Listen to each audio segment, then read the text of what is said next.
Steel Toes and Scoreboards Podcast. Word association, Dirty Curdy. First thing that comes to mind. He changed the league, am I wrong? God, I hate Tom Brady. He's talented, but yeah. You just won't call him the GOAT, will you? We should have called ourselves the hashtag Tits Podcast. 1,000 downloads a day, guaranteed. Two idiots talking sports. I love it, bro. Is he the best running back you've ever seen? If he's not, then who is? Who do you put at number one, bro? There will be a Detroit Pistons Bad Boys episode one day. Man, you love that 2-year run, don't you? No, I do. You can get a hot bat anywhere. You build around your pitching, or at least I do if I'm in charge. Pitching and defense wins your World Series, hands down. I came out of the closet as a Lakers fan. Whoa, bro. Scared me there for a second. Oh, sure bet. Sure bet. There will be an increase of boxing talk on this show. I love boxing. I'm down for that anytime. Our few non-sports episodes have been pretty well received. We do a good thing by running a two-fold podcast. Please put Pete Rose in the damn Hall of Fame. Charlie Hustle, the all-time hits leader. It's political bullshit, and if he ever sees the Hall of Fame, it'll be after he's no longer with us. I miss the NBA I grew up on in the 90s and the early 2000s. The game isn't the same that these kids can play. We're starting to talk more hockey, and that's never a bad thing. Puck the world, puck it all. Puck the world, Kurt says. I promise you, I can work a pro wrestling reference into every episode. Want to see me do it? Weird flex, but okay. I can't believe, seriously, in all seriousness, I can't believe we've been doing this show a year now. I can't believe people still listen after a year, you know. You have the perfect face for radio. Oh, cut me deep, son. Cut me deep. He exploded a bird with a fastball. I seen it happen. Randy Johnson, the big unit. The big unit. So, I got a little soccer news for you. No, let me stop you right there. That's a no for me. We don't talk soccer on this show. All right, fair enough.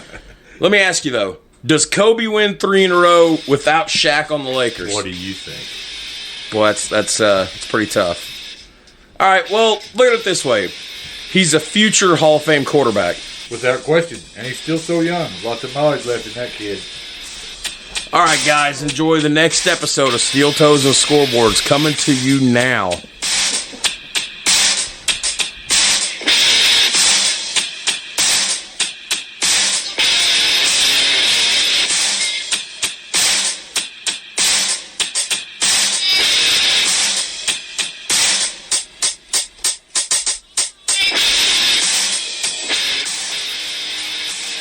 Steel Toes and Scoreboards. Jared Atkins with the homie Kurt Kelly. What's up, everybody? Oh, man. It's hot. Yeah, it's very hot. It's hot. It's getting late in the summer, too. We had a nice week or two of weather. So, last week I was on that work trip to Davenport, Iowa. Right. Ask me about the weather out there. How's the weather in Davenport, Iowa? So the entire week I was there, Monday, Tuesday, Wednesday, Thursday, Friday, and we left at 3, 4, 5 o'clock Friday evening to come home. Got home about midnight. The weather that whole week out there barely broke 80 degrees. Wow. No humidity, sunshine, really clear blue skies. Can't beat that. I looked at the weather here at home. Yeah. You guys were hot and humid. Yeah. That's going to last for another 30 days. 30 days at least. Probably. Yeah. It's some bullshit. It's some bullshit. Hey, root season's right around the corner. Huh? Ginseng season's right around the corner. Oh, yeah. That's, where you burn all your PTO. Yeah, I ain't got any PTO to burn this year. Uh-oh. That's all right. I hunt in the evenings and I hunt on weekends. Mm-hmm. Uh-huh. I'll go out there at night if I have to. Send it. It'll be cooler. So, Saturday night, August 27th. Right. As I said here, and we're both in basketball shorts. Right. You're in a Bird's Eye JC's 4-on-4 basketball tournament. Hey, the Bird's Eye Town Picnic was today. Yeah, and the 4-on-4 tournament. Yeah, didn't go up there and shoot any hoops, huh? No, I'm retired. You retired? This is the last year I got this shirt. I'm out. Yeah. Yeah. Okay. I had to get winded too quick. You're fat. I am heavy. I am too. I had khakis and a polo on when I got over here, and then I changed into basketball shorts in case we ever go outside and play. Well, by the way, everybody, let me tell you before we get started tonight, if you ever want to go to a multi-sports complex in the country and you don't want to pay membership fees, Kurt Kelly is the only person I know in the world with a basketball court and a baseball diamond on his property. Wiffle ball field. Oh, a wiffle ball field. Wiffle ball field. It's like a I'm going to call it a 16th the size of a baseball field. It's simulated, but it's fine. And you have to park a certain way in the driveway because your vehicle becomes center field fence. Yeah. Yes. Yep. Oh yeah. We got a pitchers now. We got So all that to tell you that I'm heavy too, because when I took my polo off and changed out of my khaki shorts and my basketball, my wife beater tank top made it look like I had a bra on. So as your son pointed out, moobs. I am the king of moobs. That is a well-defended title. I am the king of moobs. There's no doubt about that whatsoever. Moob Talk Radio. Moob Talk Radio. So as you guys had to deal with the current events long-form episode a couple weeks ago, it's hot and I'm fat and sweat, and so does Kurt. So you're going to hear the air conditioner singing sweet nothings in your ear this whole episode. Yeah. But whatever. We learned our lesson last summer. We were sweating to death when we record for 2 or 3 hours and the AC off. So yeah, two fat guys sweating. Yeah, and we're set within. Not a pretty sight. We're not 6 feet apart. COVID, not a pretty sight. Not a pretty sight. So we're just gonna adjust the mics and scream into them and bear with us. Yeah. Anyway, so we got a treat tonight. Yes, we are going to do another World Series recap. Yes. So we're going to do what we should have done about a month ago. That would be the 1990 World Series between. Jump in our time machine to go back? We are hopping in the time machines. Cool. We are going back. We are going to 1990, the Cincinnati Reds and the Oakland Athletics. The Oakland Athletics. Sweet Lou Piniella and Barry Larkin and the boys. Against Tony La Russa and the Bash Brothers. Jose Canseco, a very young Mark McGwire. So we were originally going to keep this in the cans for a backup episode, and then Kurt's like, let's just go ahead and do it. And all the notes I had for a month, I went back today and I rewrote a bunch of them. Now, Kurt's holding in his hand, I printed out the World Series statistics because I forgot to put them on the notes. I'm all about numbers and stuff. So, I know some of you out there that remember are going to ask, why are we doing this World Series? It wasn't a good one. Right. Well, I call bullshit. I disagree. I call bullshit, too. I know a lot of people don't like 4-0 sweeps, but this World Series was a good World Series because it was a clean sweep. Yeah. It was. Just for their other team. Yeah. So they were definitely not picked to win it. The Reds was not. No. They backdoor Sam right up in there. I mean, you look on the other team. You had Ricky Henderson, the likes of Mark McGwire. You know what I put in the notes? Did you know this? I did not know this. I did not even. Willie Randolph. I was 2 years old when this World Series happened. Right. 3 years old. And I didn't know this. I didn't learn this till just today, even through all my years. You know when Ricky Henderson signed to play with Oakland in the offseason? November 1989. Right. So this was Henderson's first year. Right. As part of this. And he added to the team, and they walked through the regular season, basically. Pretty much. So I'm pretty sure I know where this here World Series of won and lost, I think. Well, I might say something here a little bit later when we get there. Before we get started, one other thing. Right before the mics come on, after we were done singing the stupid song we were singing, everybody was kung fu. Don't ask us why. We were sitting here. I was getting I was getting the equipment ready to go, and we both just started singing. Everybody was kung fu fighting. What was your take on the commentary? Go ahead, and I told you to save it for the mics. Terrible. Tim McCarver, I don't know. It was Joe Buck. Yeah. Tim McCarver and Jim Cott, I think were the three. And how many McCarver just, I don't know how I want to say it. How much homework did you do for this week? I watched the first 3 games full all the way through. You was ready for this. Yeah. They got you excited, I didn't it? remember watching it when back in the day. I worked coal mines. I worked nights. I'd had taped the World Series so I could watch it when I get home after work, Right.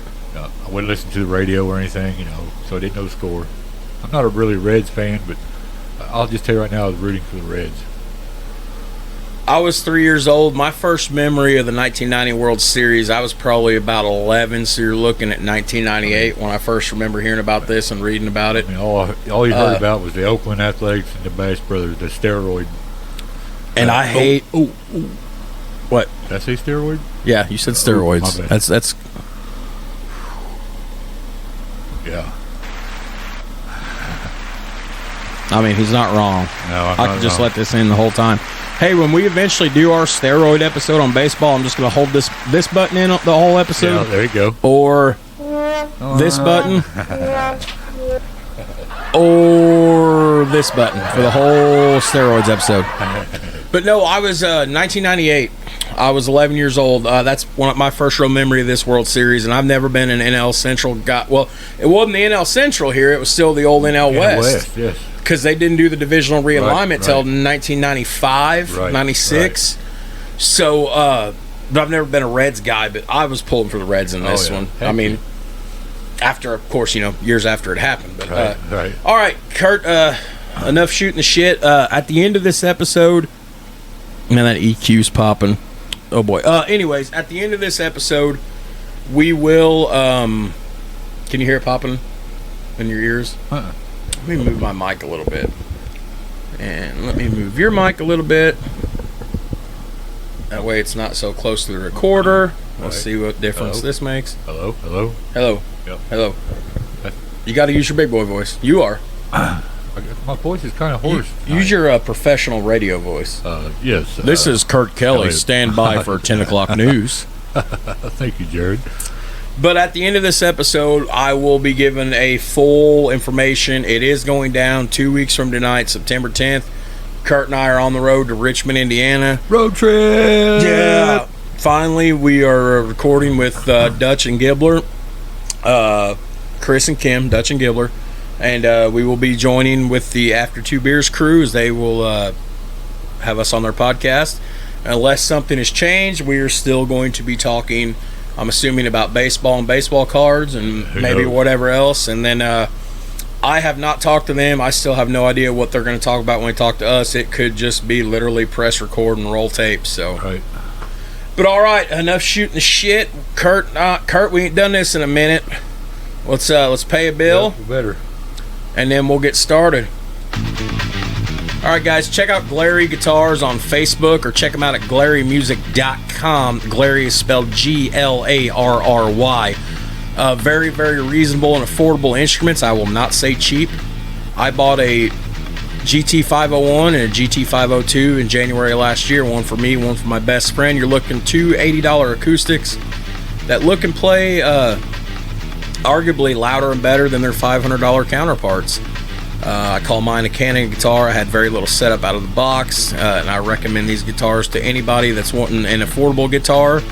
A campfire guitar, not a camp wood guitar. A campfire guitar you play around a campfire. A camp wood guitar you throw in when you're done. Great starter Guitar. Give them a call at 1-606-404-6286.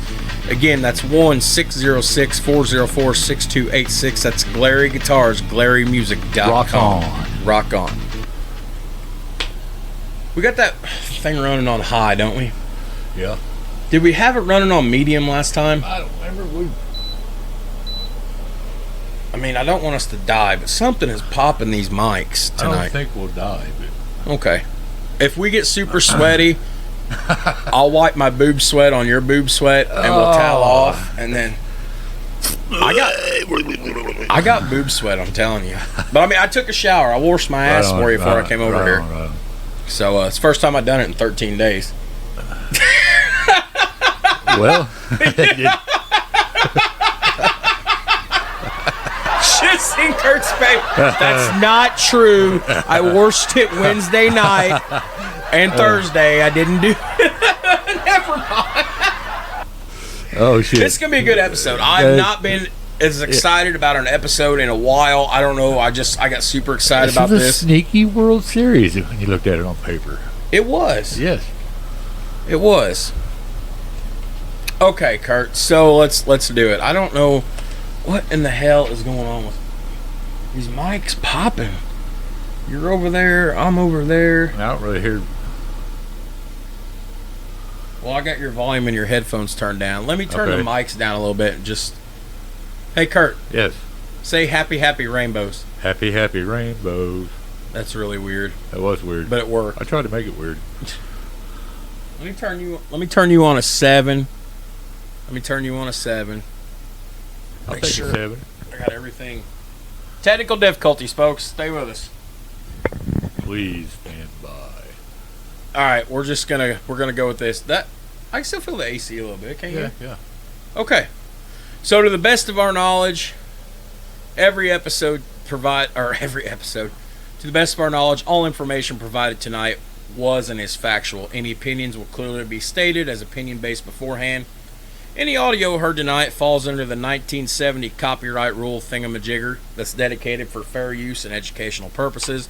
Anything we play, all rights go to the correct owners of the said property. Yeah.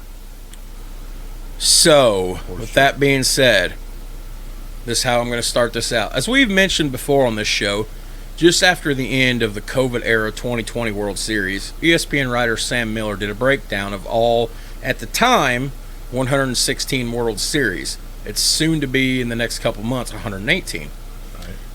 Let me quote directly from that. He said, to rank every fall classic, we here at ESPN leaned on 4 primary factors. Game leverage index, which we borrowed from Baseball Reference, which measures how close the game is on each play and how likely the next play is to shift each team's chances of winning. A game that's close for 9 innings and won by a walk-off in the 10th will rate much better than one in which a team jumps ahead early and runs away with the game. We rank them on championship leverage index. We borrowed from the baseball gauge. It's similar to game leverage index, except it includes how close the series is itself. A 7-game series will rate much better than a sweep. How memorable the series was. The 1988 World Series wasn't very close, but it produces instant recall for 1 inning alone, which would be Kirk Gibson's home run. Yeah. And then finally, how historically significant and satisfying the World Series is. So, where's this one fall? Well, I saved it for the end of the episode. Okay. So we shall see. Right. All right, bro. You ready? Yep. Here we go. Hoping everything holds out good quality-wise tonight. I don't know why I'm hearing these mics pop like I am, but That didn't help any? That helped a little bit, I think. Okay. All right. The 1990 World Series was the 87th World Series, and it was featured it's a best-of-7 playoff between the defending, heavily favored American League champion Oakland Athletics and the National League champion Cincinnati Reds. The Reds would go on to defeat the Athletics in a 4-game sweep, which we will break down here tonight. But it was the 5th 4-game sweep of the National League, and the second by the Reds after they previously had done it in 1976. It was the second consecutive World Series to end in a sweep after the Athletics did it the season prior to the San Francisco Giants in what I personally consider the worst or second worst World Series in history. This game is remembered for multiple things. Billy Hatcher's 7 consecutive hits, which we'll talk about at length. Right. The sweep extended the Reds' World Series winning streak to 9 games, dating all the way back to 75. This was also the second World Series meeting between the two clubs, as Oakland had won 4-3 back in 1972. And as of 2022, this remains both teams' last World Series appearance.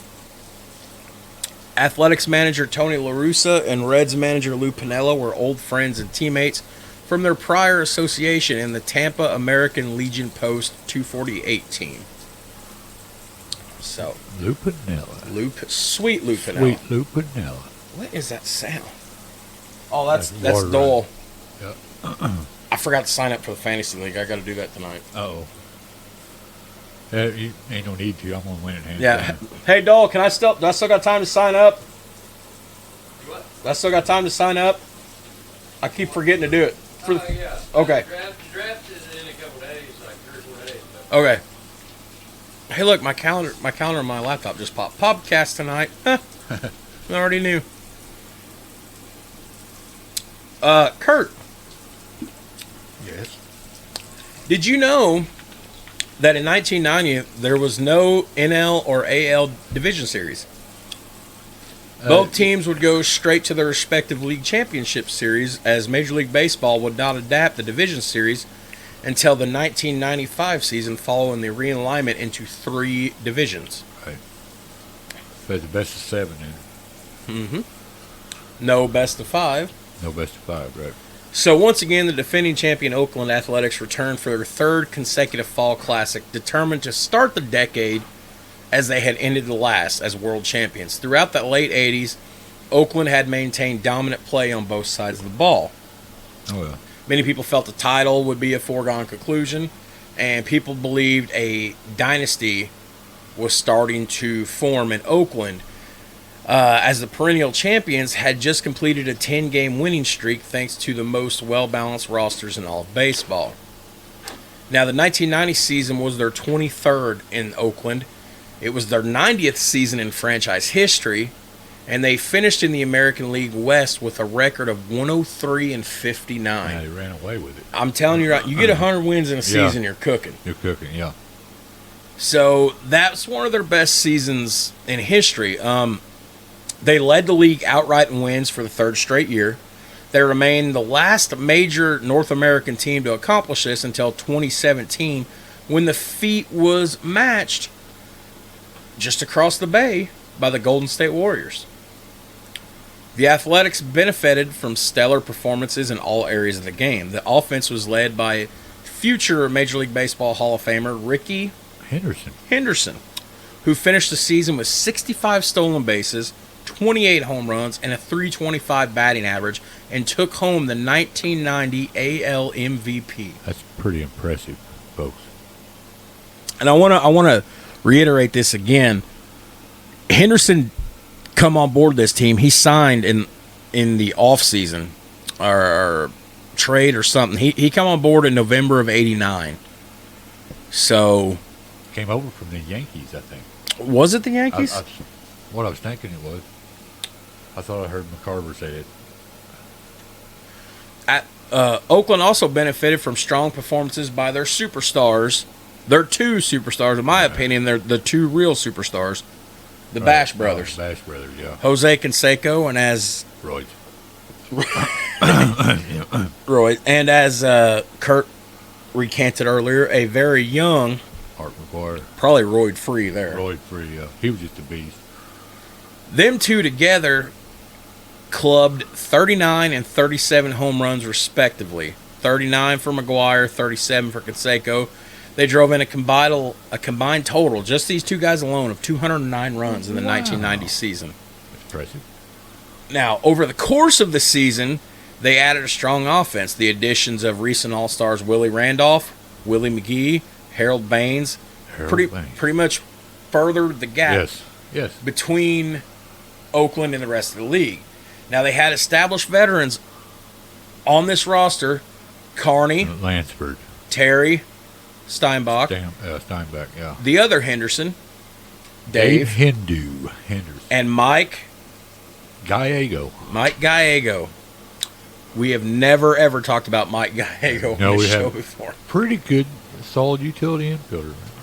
And they also had a young foundation of players too. Walt Weiss. He was injured, though, for the... Yes, and one of my favorite players when I was younger, 5, 6, 7, Mike Borderick. Bordick? Yeah. He was a rookie, I think. Now, so basically, and I'll give credit where credit due. On paper, this looked like pretty much one of the deepest rosters, if not the deepest roster, in all the majors. Yeah, for sure. Okay, 8 of the Athletics' 9 main postseason starters all played in at least one All-Star game in this 3 years time span between '88 and '90. Now, this is where it gets a little good because what do I love more than anything about baseball? What gets me excited? Pitching. Pitching. The Athletics pitching staff had a maybe stronger campaign. Yeah. I don't know. The starting rotation was led by veteran Bob Welch. Yeah. Kurt, do you know? And if you do, tell everybody. How many games did Bob Welch win in 1990 as a starter? 27? 27. There's pitchers in 2022 in Major League Baseball that don't win 27 games. Day one starters that don't win 27 games in 2 seasons. Right. That don't even get to start 27 Yeah, games that's in true. 2 seasons. So this guy here, he was a What seasoned veteran, too. I always like to say, he's out there on the mound and he's dealing. Yep. Dealing. Seasoned veteran. What was his ERA that season, you know?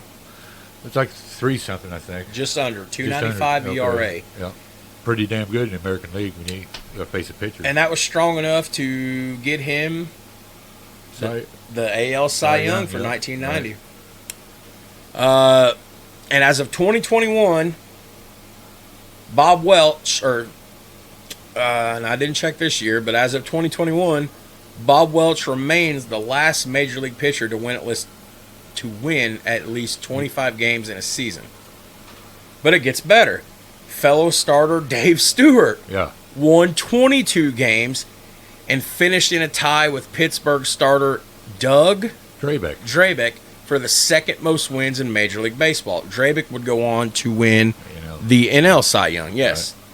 Okay, Stewart would have 20-plus wins for the 4th consecutive season. So that's 4 straight seasons this guy's winning at least 20, if not more, games.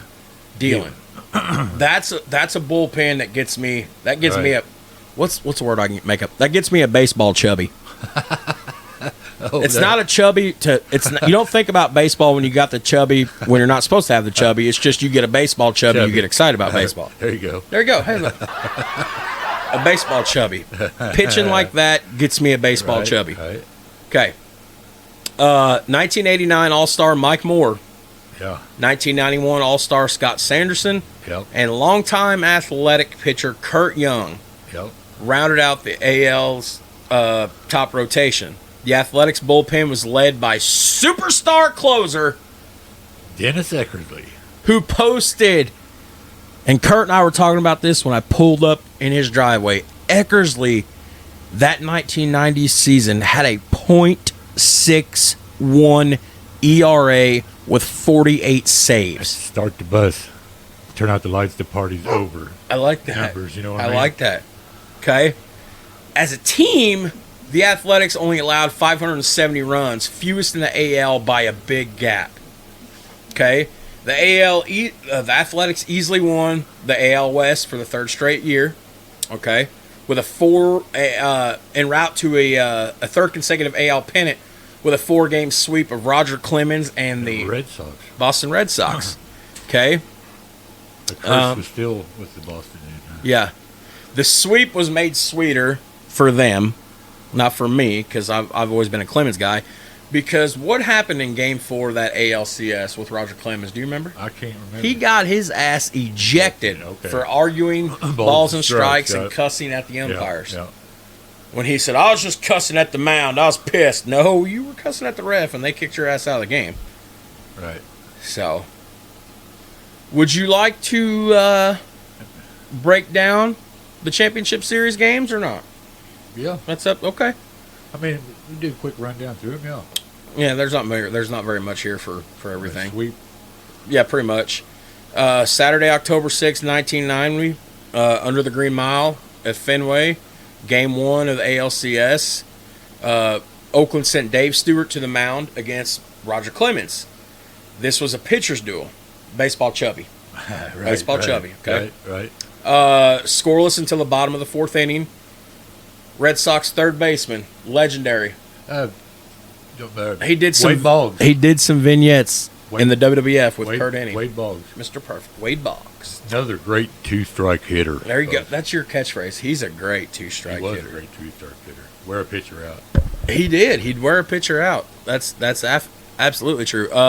Boggs would launch a home run off Stewart mounting scoring threats in the next couple innings, but the Athletics failed to deliver against the Rocket. He could throw hard. Wade Boggs' home run would go on to be the only home run in the entire ALCS. Really? Yes. Wow. Oakland came through in the 7th when Larry Anderson replaced Clemens on the mound. Anderson stupidly walked McGuire and was then forced out at second by the next batter, Walt Weiss. A single by pinch hitter Jamie Quirk moved Weiss to third, and he came home on a sacrifice fly by Mr. Hot Stuff himself, Ricky Henderson. A lot of flair, dude. He has a lot of flair. He's like Ric Flair of baseball or something, you know? He's like the Wish.com version of Deion Sanders. Yeah. I mean, he's got flair, but ain't nobody beating Deion. In the 8th inning, the A's would take the lead as Jose Canseco singled, was sacrificed over to second by Harold Baines, stole third, and then played it on a single by Carney Lansford. And then in the 9th inning, what's one of my favorite phrases, the wheels come off for Boston as Oakland blew the game wide open by erupting for 7 runs, a historic distinction done only twice before in the postseason in the first in 20 years. Henderson led the way with a 2-run single, a stolen base. Terry Steinbach and Willie Randolph added RBI base hits, and Canseco chipped in with a sacrifice fly. With the game now far from a save situation, Athletics closer Dennis Eckersley shut down Boston in the bottom half of the inning, giving Oakland a 9-1 victory. Whew. That's right, 9-1 victory. So the very next night, Sunday, October 7th, again under the Green Monster at Fenway, Oakland sent Bob Welch to the mound against Boston's Dana Kecker. Who? Kecker. I don't remember him for some reason. Boston struck against Welch in the 3rd as Luis Rivera doubled, took third on a Jody Reed grounder, and scored on a sacrifice fly by Carlos. Is that Carlos Cuenta? It is Carlos Cuenta. Oakland got a run back in the very next half of the inning as Willie McGee doubled and scored on a single by Baines. Willie McGee was fast. He was. In the 6th inning, Boston manager Joe Morgan pulled Dana in favor of the bullpen, and as they had in Game 1, the A's went to work. Mike Gallego. Let's just become our thing. I throw to you and you say the last name. Mike Gallego and Ricky Henderson ripped consecutive singles, and McGee forced Henderson, moving Gallego to third. He came home on a ground out by Baines, which would give the A's a 2-1 advantage. So now we move to the 9th inning, where the Athletics extended their lead by 3 runs, courtesy of an RBI double by Baines and a run-scoring single by McGuire.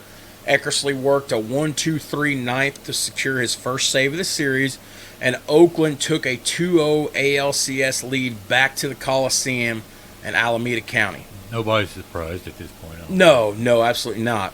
So they give him a day of rest. So Tuesday, October 9th, 1990, Game 3, the Red Sox threw Mike Boddicker, who had been the 83 ALS MVP with, do you remember who he played with? Baltimore. Okay. And they put him against the Athletics' Mike Moore. In the 2nd, the Red Sox drew first blood when Mike Greenwell walked up to third on a single by Dwight Evans and came home on a sacrifice fly. Boston continued to lead until the bottom of the 4th when the A's struck for 2 runs, and Canseco and Baines both got on base and then executed a double steal. I heard Luck. He's in here. He went and got in the house. I lost my Luck. You made me lose my place.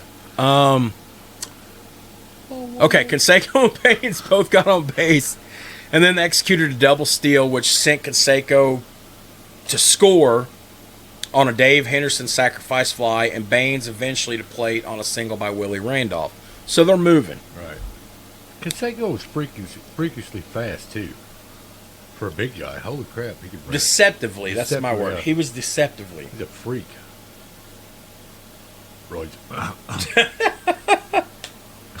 In the 6th inning, Oakland added a pair of runs to their lead thanks to some shoddy fielding by the Red Sox. An error by Rivera on a ground ball allowed Baines to reach base, take second on a fly out by McGuire. and then moved to third when Dave Henderson was forced out by Steinbach. An RBI single by Randolph scored Baines and moved Steinbach to third, and then Steinbach would boldly try to steal home plate and was gunned down. But an error by his Boston counterpart, Tony Pena, resulted in another run. In the ninth, Eckersley picked up his second save as Oakland took a 3-0 series lead. Ooh, dun, dun, dun.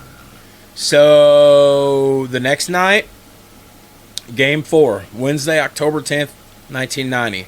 This is a pitching rematch of Game 1 as they send Stewart to the mound against Clemens again. In the bottom of the second,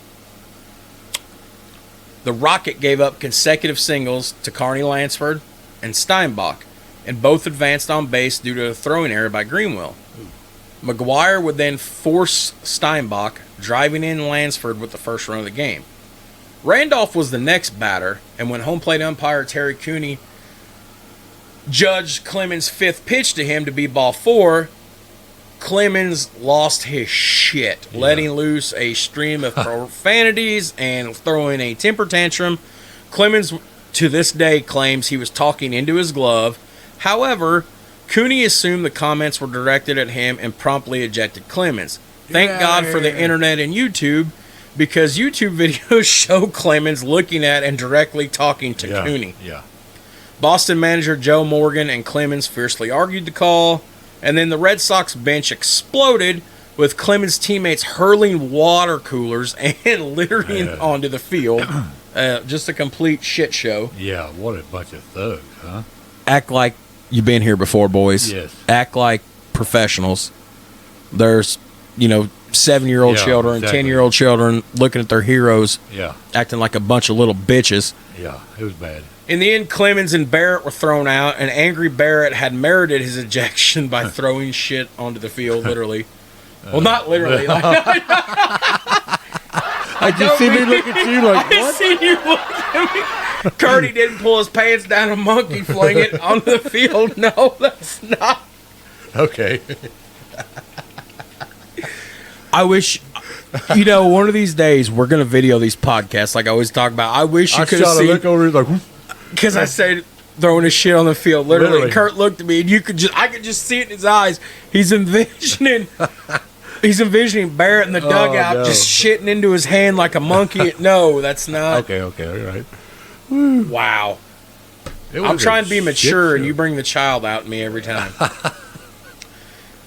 Where the hell were we? Okay, the ejection proved to be the turning point of the game as Mike Gallego proceeded to belt a double to center field off Clemens' replacement, who would be Tom Bolton, which would score both McGuire and Randolph. The Red Sox briefly mounted a last-ditch rally in the top of the ninth, scoring a single run courtesy of Ellis Burks and a double. Ellis Burks. And then a single by Jody Reed. But Athletics reliever Rick Honeycutt got Greenwell to ground out, handing Oakland its third straight AL pennant. This was Oakland's last postseason series win to date. Damn. So now, it should be noted that as far as how we get to the World Series, I have more information on the Reds because they're the underdog story here. Yeah. So I've got a little bit more, because we all know. I don't really want to use this for Oakland, but for that 3-year period there, Oakland did Oakland things. Yes. Oh yeah. Anyways, the little red machine. Not the big red machine this time? Not the big red machine. The little red machine. Little red machine. The Nasty Boys. Yes. Not the WWE Nasty Boys. No. Shout out me, get my wrestling reference in. The Cincinnati Reds 1990 season was their 122nd season in baseball. They started with a club best 9 straight wins, 9 out of their first 10 to open the season, as well as holding the top spot in the National League West every game during the season. Wire to wire, They went 41-21 after 62 games, splitting the remaining 100 games 50-50 to finish the regular season with a 91-71 record. It consisted of the 91-71 Reds winning the NL West by 5 games over the second place Los Angeles Dodgers. Oh, it breaks your heart, don't it? Yeah.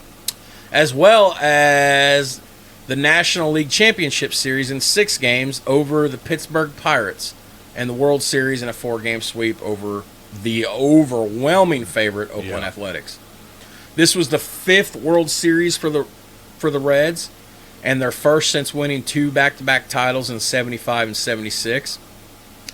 Led by new manager Lou Piniella, the Reds achieved the rare feat of being in first place every day of the season, wire to wire. They became the first National League team to do so. Starting pitcher Jack Armstrong was a catalyst for the team's fast start, as he won 8 of his first 9 games and was 11-3 through the All-Star break. Because of his strong first half, Armstrong was selected to be the starting pitcher for the All-Star game. The Reds would clinch the NL West division on Saturday, September 29th in a rain-shortened 7-inning 3-1 home loss to San Diego. The second-place Dodgers lost to the Giants at the same time, mathematically clinching the division for Cincinnati with 4 games left to go. Now let's back up a little bit here. Lou Piniella was hired by Reds owner Marge Schott in November 1989 to turn the team around. Led by new manager Lou Piniella, as I mentioned a few minutes ago, the Reds would achieve the rare feat of being in first place every day this season. Now, there's going to be some skipping around in here. I tried to keep this all together, but you got to understand, everybody, I did these notes about a month ago, and then Kurt pulled a fucking Kaiser Soze on me 2 or 3 days ago. I was like, let's do this. So I busted the notes out today, and I went over them and added stuff, and I guess I missed stuff I should have took out or left it. So we're going to do our best. So the reason I say that is because we're talking about this, and then I jumped to something about the Nasty Boys. In an interview prior to the start of the season, Reds reliever and member of the Nasty Boys bullpen, Randy Myers, said, "If we can win our first 30-35 games, we'll be in first place in the NL West." The Reds would go, in fact, 23-7 in their first 30 games. Let's see. Cincinnati was well represented at the 1990 All-Star Game in Chicago. In addition to Armstrong at pitcher, Chris Sabo, Barry Larkin, Rob Dibble, and Randy Myers were all reserves. You're just looking at the stats? Yeah, I'm just looking at you. Another new face in the Reds locker room that season was Randy Myers. He was acquired from the Mets for closer John Franco and become part of the Nasty Boys along with Rob Dibble, Norm Charlton. Combined, these 3 guys, 44 saves, Myers with 31, Dibble with 11, Charlton with 2. Myers would become one of the league's elite closers while being selected as an All-Star in 1990. Myers would win his 2nd World Championship as the Reds swept the Oakland Athletics. The Nasty Boys were the Reds' 3 flame-throwing relievers, Dibble, Myers, and Charlton, and emerged as arguably the most talented late-inning pitchers in postseason history, said John Fay of the Cincinnati Enquirer. Now, why they are long to believe a trio, Rob Dibble has long since said it was actually a 5-some when you include Tim Leanna and Tim, I can't say his last name, Burgess. But history will always show them 3 as a trio. Something I put in here, let's see, they're combined for 44 saves, 351 strikeouts. The nickname the Nasty Boys was derived from the lyrics of a Janet Jackson song called Nasty. It was also derived of the fact of the Detroit Pistons Bad Boys era, which you hear us talk about many times in our open. Anyways, Dibble would boast an impressive 1.7 ERA for the year, and Myers would tout an impressive feat of his own of 31 saves in 66 games. Combined, the Nasty Boys pitched 8 2/3 innings of the 1990 World Series and gave up no earned runs on 6 hits. Dibble got a win in Game 2. Myers picked up a save in Game 4. Prior to the series, Myers and Dibble had shared the league championship series Most Valuable Player award. As it turned out, the trio would only play together for 2 seasons. Myers left after the 1991 season. Charlton, having played for the team since '88, left after the '92 season. And Dibble, also a Red since 1988, left the following year. As such, none of the players were present for the next postseason appearance for the Reds, which would come in 1995.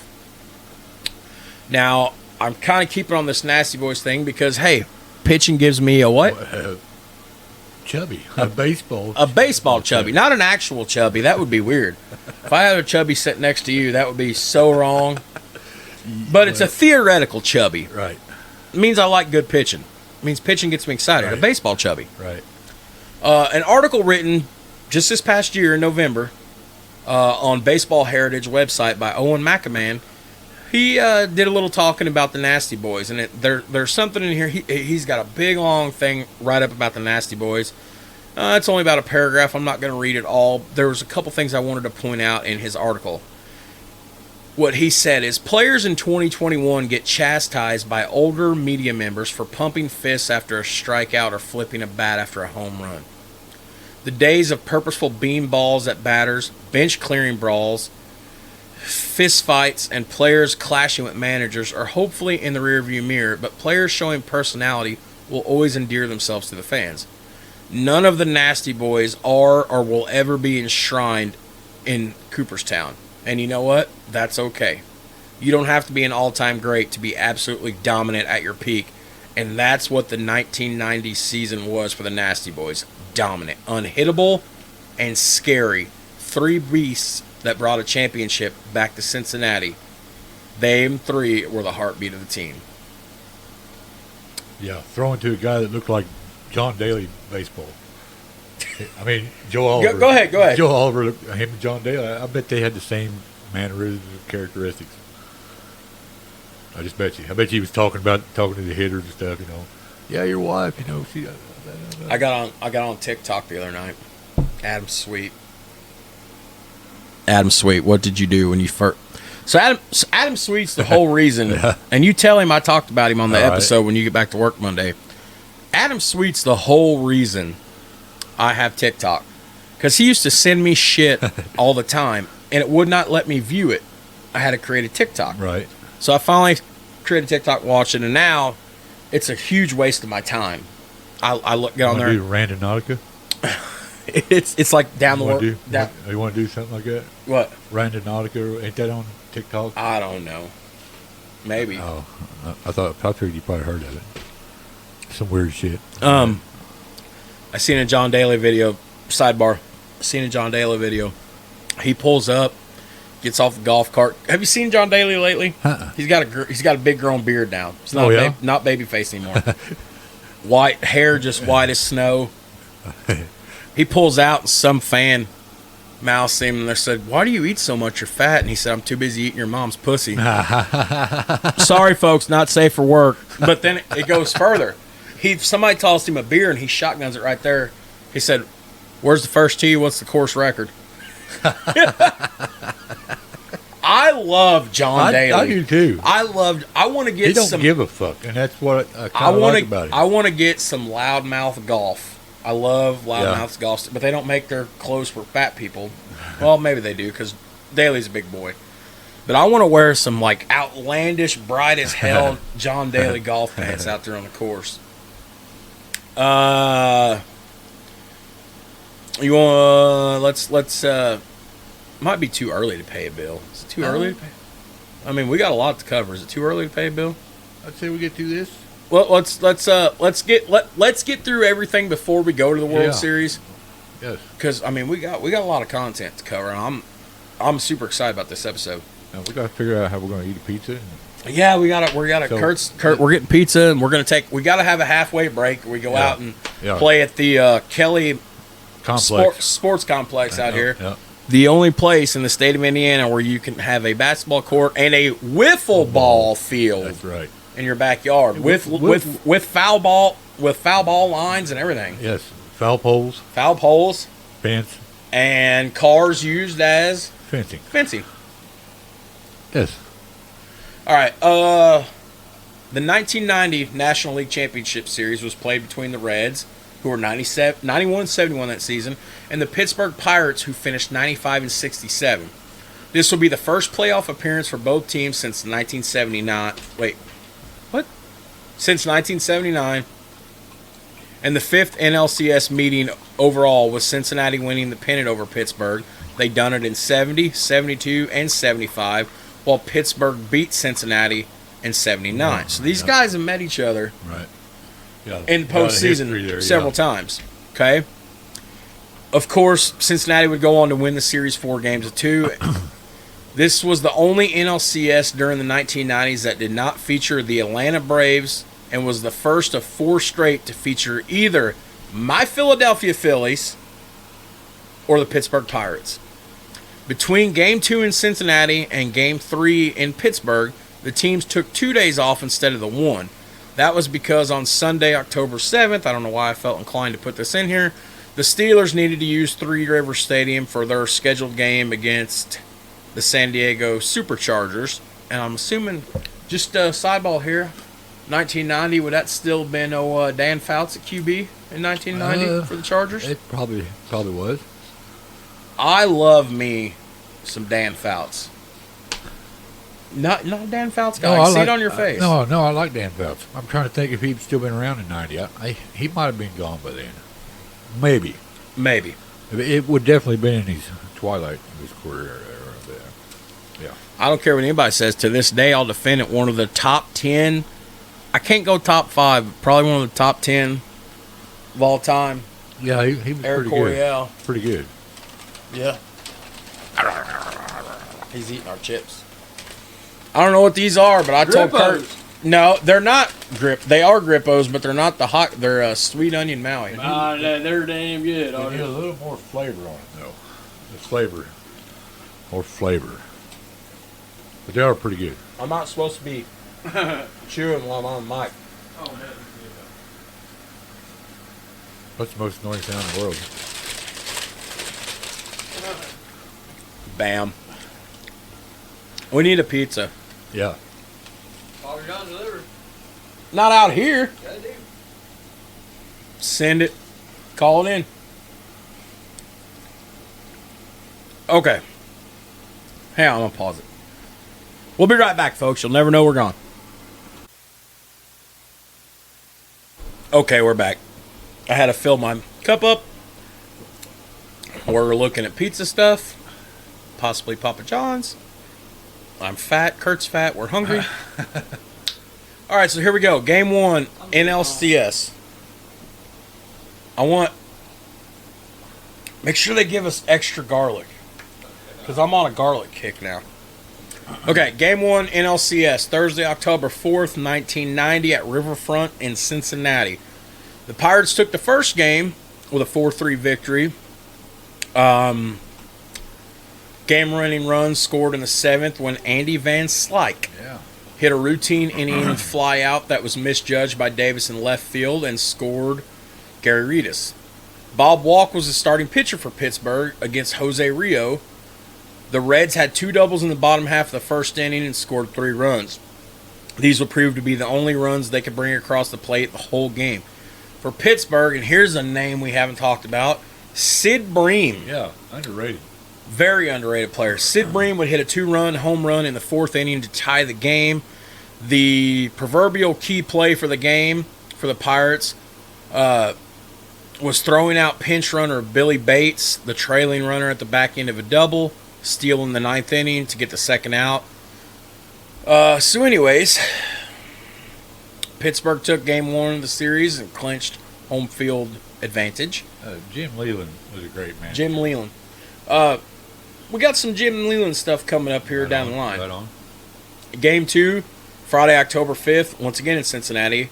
Taking the mound, the NL Cy Young Award winner, Doug Drabek, against Tom Browning.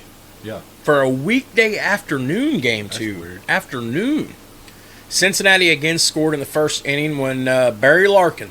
Yeah. Barry Larkin and the boys. Man, the boys. What'd I text you this morning? Barry Larkin and the boys, and you're excited. I was so Baseball 70. long before we decided that we were going to do this episode tonight, long before we decided a month ago when we were originally supposed to do this episode, one of me and Kurt's things is because we talk sports all day long when I used to work with him. Right. We still talk sports. I text him, he texts me. Oh, yeah. One of the things when we'd be talking baseball and we'd somehow get on the Reds, Kurt would always be, Barry Larkin and the boys, just as fast as he could get it out of his mouth. Wait, sounded kind of, as fast as he could say the words, they came out, Barry Larkin and the boys. Hey, wait a minute. Barry Larkin and the boys. So I was just texting him today. He was texting me. He was watching, early this morning, he was watching Game 3, and I was revising the notes, and I was like, Barry Larkin and the boys. Barry Larkin and the boys. Yes. So, anyways, first inning, Barry Larkin walked. He would then steal second and went to third on a hard single by Mr. Herm Winningham. And scored on a single by Paul O'Neill. The Pirates would come back, Kurt. They would tie it in the fifth when Jose Lynn, better known for defense, Yes. crushed a ball out the park. Right. The Pirates appeared ready to take the lead in the sixth when Andy Van Slyke singled and went to second on a single by Bobby Bonilla. Day, July 1st until 2035. Yeah, that's crazy. We talked about that last time I was here. Yeah. Bobby Bonilla Day. Overrated. Oh, God, very overrated. Yeah. Never was a Bobby Bonilla guy. He couldn't switch hit for anything. Anyway. He couldn't hit from... No, he was not. He couldn't rake that well, no. I was going to make a dick joke out of it, but just let it go. Just let it go. Something about hitting and sex, and I don't know where I was going with it, but it probably wouldn't have been that funny anyways. Okay, so with 2 on, nobody out, a young Pirate slugger named Barry Bonds. come up for a chance. Yep. Hey, nice smoke. He's going to Hazel. For what? Get smoke and drink. Oh, the gas station's up there. Yeah. I lost my train of thought. A young Barry Bonds came up with a chance for a big inning. He popped out to deep right. Van Slyke attempted to advance, but Paul O'Neill threw a perfect strike to Chris Sabo, who tagged Van Slyke for a 9-5 double play. A weird double play, 9-5. It is, isn't it? Yeah, it is. Don't see that very often. No. You want to tell everybody what a 9-5 double play is? Be put out by the right. Be put out. It would be the right field, wouldn't Right field, yes. And he throws to third base for the out. It's a weird. That is a weird. That's a double rare and weird double play. Yes. What's your favorite double play? My favorite double play? Yeah. 6-4-3. Shortstop, second base, first. I played a couple of those on. Yeah. My show, Yeah. your show, Right. we're allowed to take sidebars. Oh, yeah. They can turn it off. They don't want to listen to it. Right. For some reason, they keep listening to it. So we're going to continue on. Right. So, the kids Yeah. have been wanting to get a video game console at the house. You got to remember, folks, we don't see each other that often. No, we don't work together anymore. Right. So we kind of we fill each other in. And stuff everyone. Yeah. So our show. Life Hey. happens. All the positive feedback we're starting to get now is from you guys basically saying, do you like the chemistry we have together? Don't look at me with those eyes when I say chemistry. Oh, the hazel eyes. Anyways, but yeah. Anyways, so here, think of this as bonus content, extended content. Right. Get So to know a little bit about us, our families, and what. So the kid's been wanting to get a video game console. Right. Okay. So I've been thinking about this, and Mel, $41.75. holy cow! How much? I told him we'll just worry about it when they get here. I don't have cash.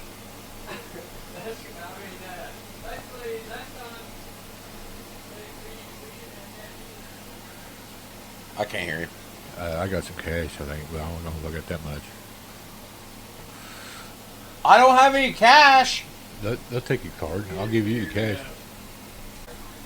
Okay, guys, we're back. We I got the anyway. What the fuck were we even? Okay, so the kid's been asking about a video game console, right?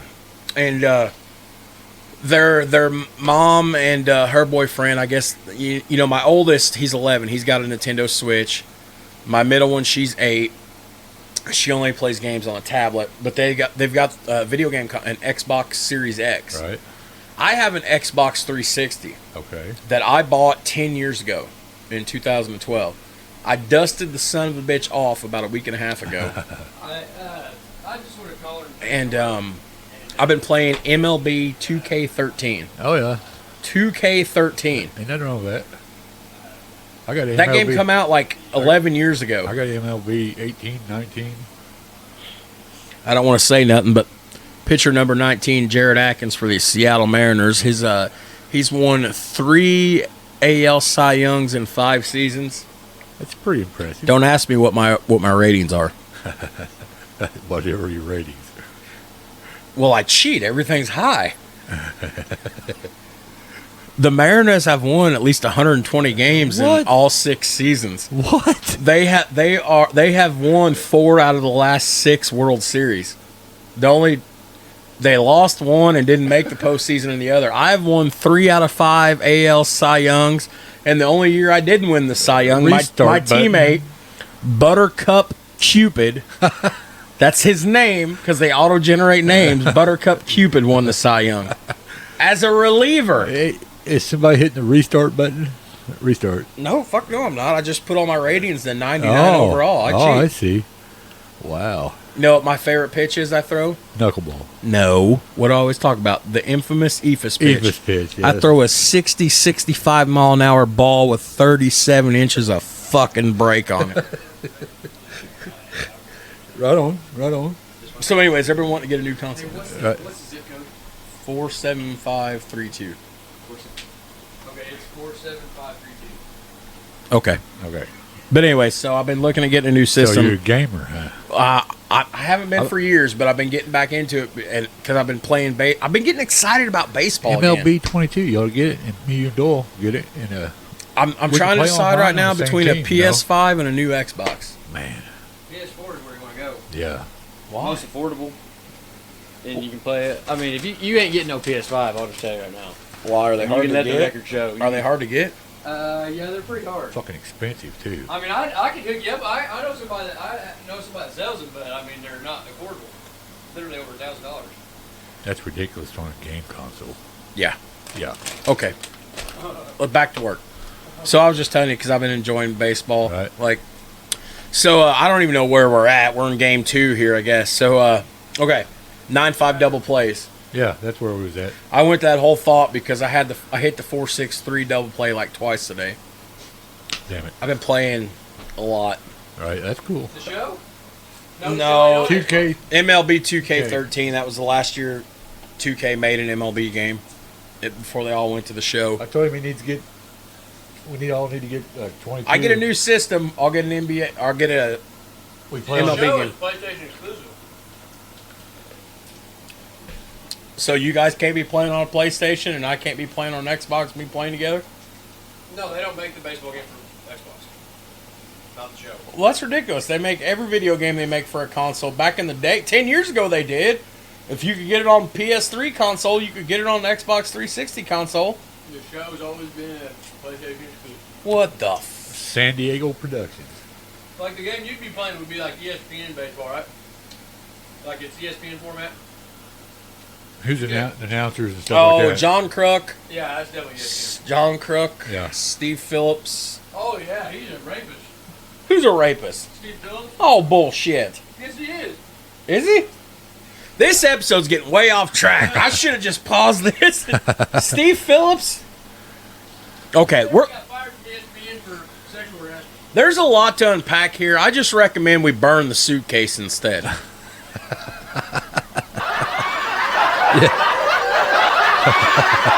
You should see Kurt's face right now. Remember when I used to make fun of you by saying squirrel? Yeah.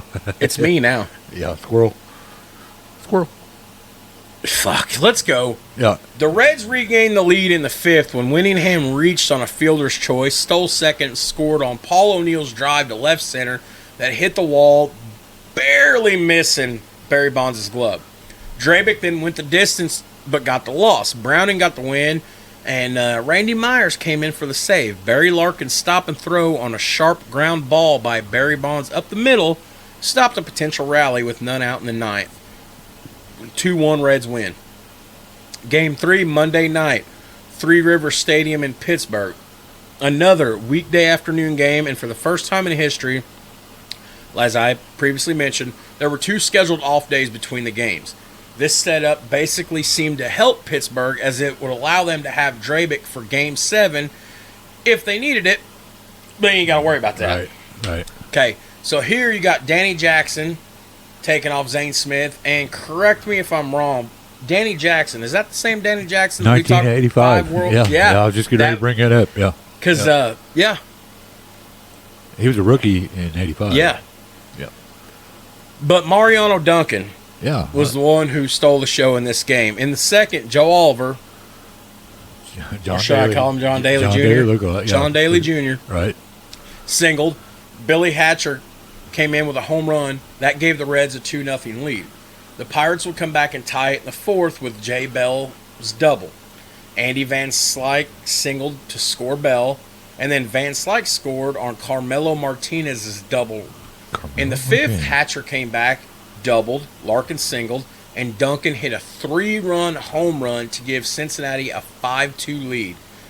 In the bottom of the eighth inning, the Pirates got a run back when Barry Bonds singled, went to score on a walk, and then scored on Mariano Duncan's throwing error to make it 5-3. Now, did you watch any of the ALCS games, or was it just the World Series? NLCS or ALCS? Either one of them. I watched... Did you watch the Reds versus Pirates? I watched a couple, just briefly. Just like highlights? But I can remember most of the stuff we're talking about right now. Believe it or not. It's hard to believe, I know, but... I'd forgotten that was an exciting game. I'd forgotten about Carmelo Martinez being a Pirate. Yeah. In the ninth, the Reds got the run back when Oliver singled and Billy Bates ran for him. Bates eventually scored on a Duncan single. This would be his fourth RBI that game. It's pretty good numbers. Okay. Yes. The game ended with a Reds victory 6-3, allowing them to reclaim home field advantage and take a 2-1 lead in the NLCS. Duncan was playing for an injured Bill Doran, I think. Oh, God, I didn't look that far into it. I think you're correct, though. Filled in nicely. Now, Game 4 goes down on Tuesday, October 9th, 1990 at Three Rivers in Pittsburgh. This is an evening game this time. In Game 4, we would see a Game 1 rematch between Jose Rijo and Bob Walk. The Pirates will grab the first lead of the game, and their only time in the series, in the opening frame when Wally Backman doubled to left and scored. Underrated Wally Backman. When Wally Backman doubled to left and scored on a Van Slyke ground out. Well, the Reds followed up by taking the lead in the fourth when Paul O'Neill belted a shot, and Chris Sabo followed up with singles by Eric Davis and Hal Morris with a sacrifice fly. Sid Bream would then hurt Rijo again, as he had done in Game 1 in the bottom half of the inning when he drilled a double to left center that would bring Van Slyke in to score. Sabo untied the game in the seventh inning when he golfed a hanging curveball by Bob Walk into left field stand for a 2-run blast. Love me some Chris Sabo, dude. Underrated player. Kurt laughed his ass off when I pulled in because, like, you could just tell through our text message how amped we were to record this episode. Right. And I mean, I'm still hearing the EQ pop in my earbuds and my headphones a little bit. I'm hoping it's just me hearing it. I'm hoping there's no quality issues because we're excited about this episode. And just as soon as I got out of the van, he was over there on the tiller. Yeah, tilling. That's all he ever does is fuck with that garden. And we just started talking about it, and he was talking about Sabo, and I said, you might say the Athletics fell victim to some sabotaging. And I thought he was going to fucking die. He laughed so hard. That's pretty good. You know where I got that from? Somebody posted it in the YouTube comments on one of the videos, so I can't take credit for this. Right. They fell victim to some sabotaging. That's funny shit. Yes. But it is also true. Yes. Okay, anyways, we're not quite there yet. Sabo untied the game in the seventh when he golfed a hanging curveball by Walk into the left field stands for a 2-run homer. We just talked about that. With no outs in the eighth, here comes Jay Bell, and he hit a home run that knocked Rijo out of the game and cut the lead down to 4-3. Piniella called on Myers to come out of the bullpen, and 2 batters later, Bobby Bonilla hammered another ball that hit high off center field fence and out of the reach of Billy Hatcher. As Bonilla rounded second and tried to stretch the hit into a triple, Left fielder Eric Davis ran out towards center, fielded and threw a one-hop strike to Sabo at third, gunning down Bobby Bonilla for the second out of the inning. This would stop the rally and potential tying run, and you literally could just see the air going out of the Pirates as they would not score again that game. The Nasty Boys continued their dominance through the last innings as the Red offense tacked on an insurance run in the top of the ninth, making it a 5-3 game. Dibble got the save, and up until that point had pitched in all 4 games, tossed 5 innings with no hits allowed and 10 sit-down strikeouts. Impressive. 5-3 Reds win. So now we go to Game 5, Wednesday, October 10th at Three Rivers in Pittsburgh. Another evening game. The Pirates brought back their ace, Doug Draybeck, to keep the season alive. Barry Larkin got the Reds started in the first when he doubled down the left field line and scored on Winningham's sacrifice fly to right. In the bottom of the first, Red starter Tom Browning would hit J. Bell and then surrendered a gapper to right center by Van Slyke that would hop over O'Neill's glove for an RBI triple. Bonilla walked and Bonds hit into a 3-6 forced play, scoring Van Slyke to make it 2-1. In the fourth, Pittsburgh added another run when Bonds walked and went to third on an R.J. Reynolds hit. R.J. Reynolds. That's not another one we haven't talked about before. Yeah. He was a good utility player. That's what you need. Yeah, he got that. Scored on a sacrifice fly by Don Slott. Draybeck continued into the 8th inning until Duncan singled and Larkin smashed a double that one-hopped the left field fence. Up 3-2 going to the ninth. The Pirates were clinging, it seemed, to slim lead and their season. O'Neill would open the frame with a single to center. Eric Davison hit a ground ball deep that ricocheted off the third base bag for a hit. Hal Morris bunted the runners over to second and third, which made Jim Leland decide on intentionally walking Sabo to load the bases. Bob Patterson relieved Draybeck and got Jeff Reed to hit into a 5-4-3 double play started by Bobby Bonilla to end the day. What's a 5-4-3 double play? Third to second to first. 5-4-3.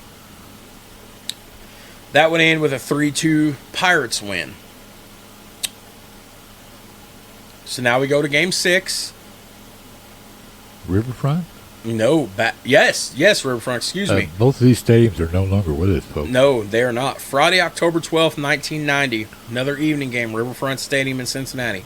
This game was famous for Pittsburgh manager Jim Leland starting setup man Ted Power in order to keep the Reds from employing their successful hitting platoon. Power pitched 2 in the third inning prior to giving away to lefty Zane Smith in the third inning. The strategy worked in that it held the Reds to only 2 runs. The game-winning RBI was hit by Louis Quinones.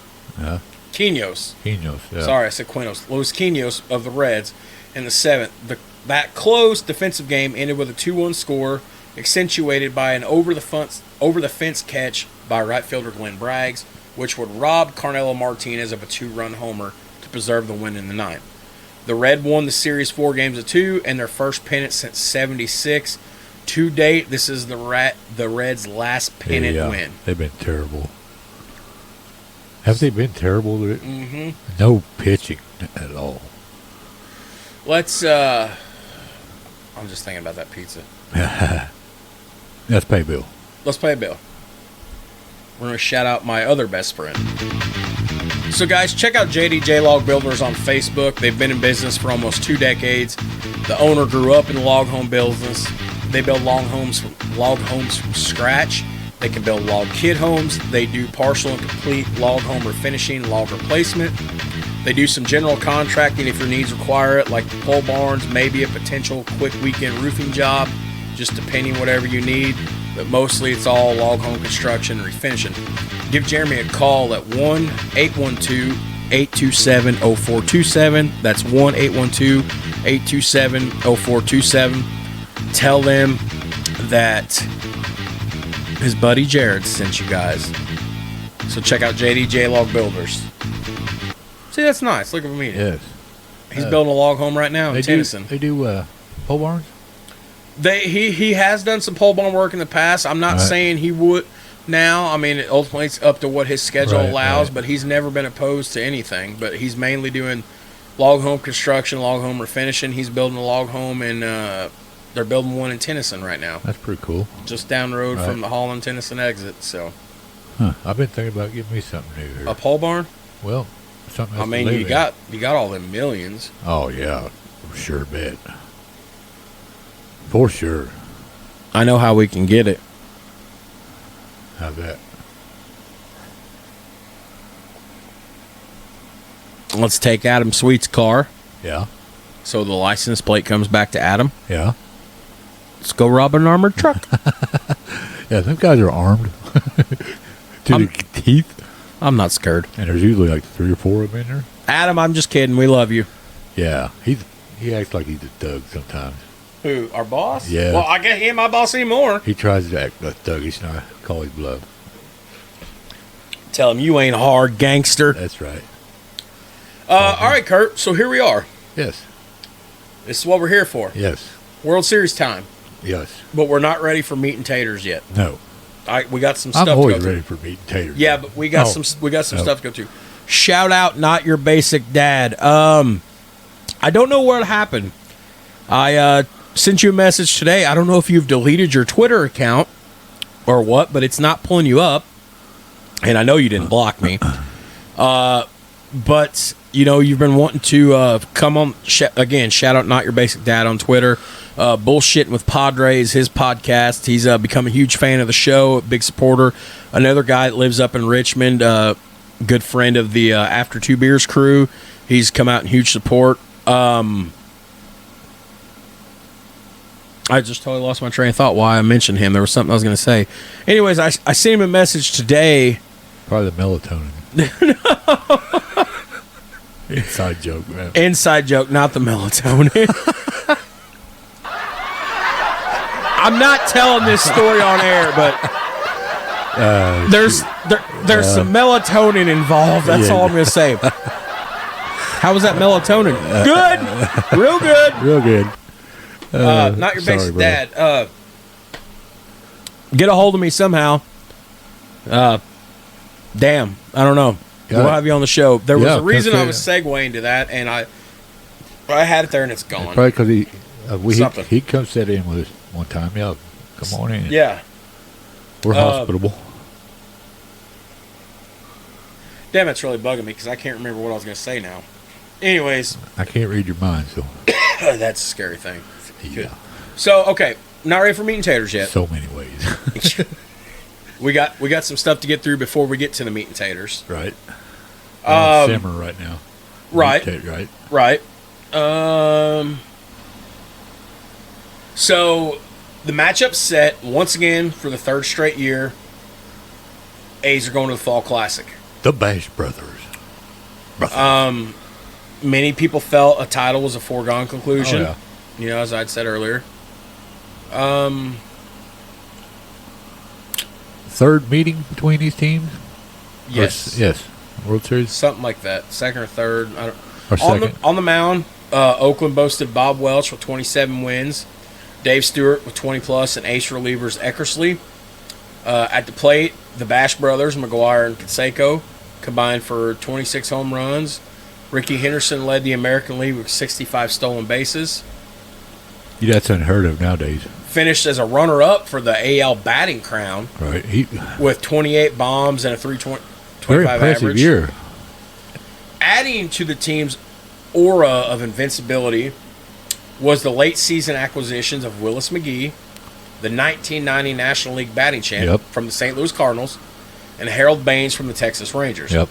Their opponents, the Reds, were no strangers to postseason play either, but this is the Reds roster was not the blueprint that was the Big Red Machine that had ruled the NL during the 70s. I call it the Little Red Machine. The Little Red Machine. No player in the lineup had over 25 home runs or more than 86 runs batted in, and their top pitcher finished with only 15 wins. So, as we always do before we get to meat and taters, we've got a bunch of things that I just want to go through. Things I like to point out to kind of paint a picture. Things that I'd like to talk about that was going on that whole season prior to the World Series. So the Game 1 starter for Cincinnati was Jose Rijos, whose father-in-law was a pretty damn good pitcher himself, and Juan Marichal. Marichal was employed as a scout for the Oakland Athletics at the time of this game, as well as a Spanish broadcaster for the World Series.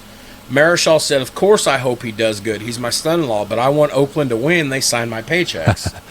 The 1990 World Series, as mentioned earlier, Kurt, this would see a rematch of the 72 World Series, which saw Oakland take the win in 7 games. And as I mentioned earlier, to date, neither team has ever returned to the Fall Classic. And in fact, this was the last World Championship in the state of Ohio for any of the big North American 4 sports, and NBA, NFL, NHL, Major League Baseball, since LeBron returned home to Cleveland and won an NBA title in 2016. Now, I have a few notes about just about Major League Baseball season in general in 1990, and then we'll get to your meat and taters, I promise. Right on. Okay. Yeah, what you got? Oakland that season had the 10th highest payroll, ballparking around $21 million. Big money paid to big talent, maybe a reason for them getting to their 3rd straight World Series. Definitely. In contrast to this is what you got to love. The Cincinnati Reds had MLB's 5th lowest payroll that season, coming in at just around $14 million, which says to homegrown talent. Homegrown talent, yes. Okay. So some news about the season in 1990. In February, a lockout began. It lasted 32 days and wiped out all of spring training and pushed opening day back into the 2nd week of April. Remember that. In addition, the 1990 season had to be extended by 3 days in order to accommodate the normal 162-game schedule. The same outcome would also occur for the 2021-2022 season, which had the 2022 season pushed back a week to April 7th and extended a few days by October. So we're going to go about another 6 weeks of Major League Baseball here. In April, CBS began broadcasting Major League Baseball games. Also in April, Sunday Night Baseball would debut on ESPN. Okay. On April 20th, after retiring the first 26 Oakland Athletic batters, Brian Holman loses a perfect game when Ken Phelps hits a home run in an eventual 6-1 Seattle Mariners win. I just seen that. My eye started like... That was weird, wasn't it? Yeah. Ghosts. June 6th, 1990. June 6th, 1990. The highest profile managerial firing of the 1990 season happens before we even reach the halfway point.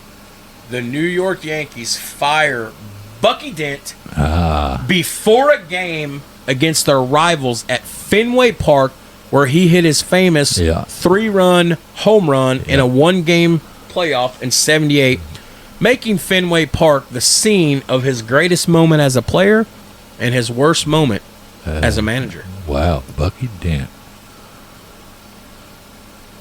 There's going to be some 70s Yankees, Dodgers, and stuff. Oh, yeah, eventually. should be, yes. June 11th, 1990, Nolan Ryan pitches the 6th no-hitter of his career by defeating Oakland 5-0.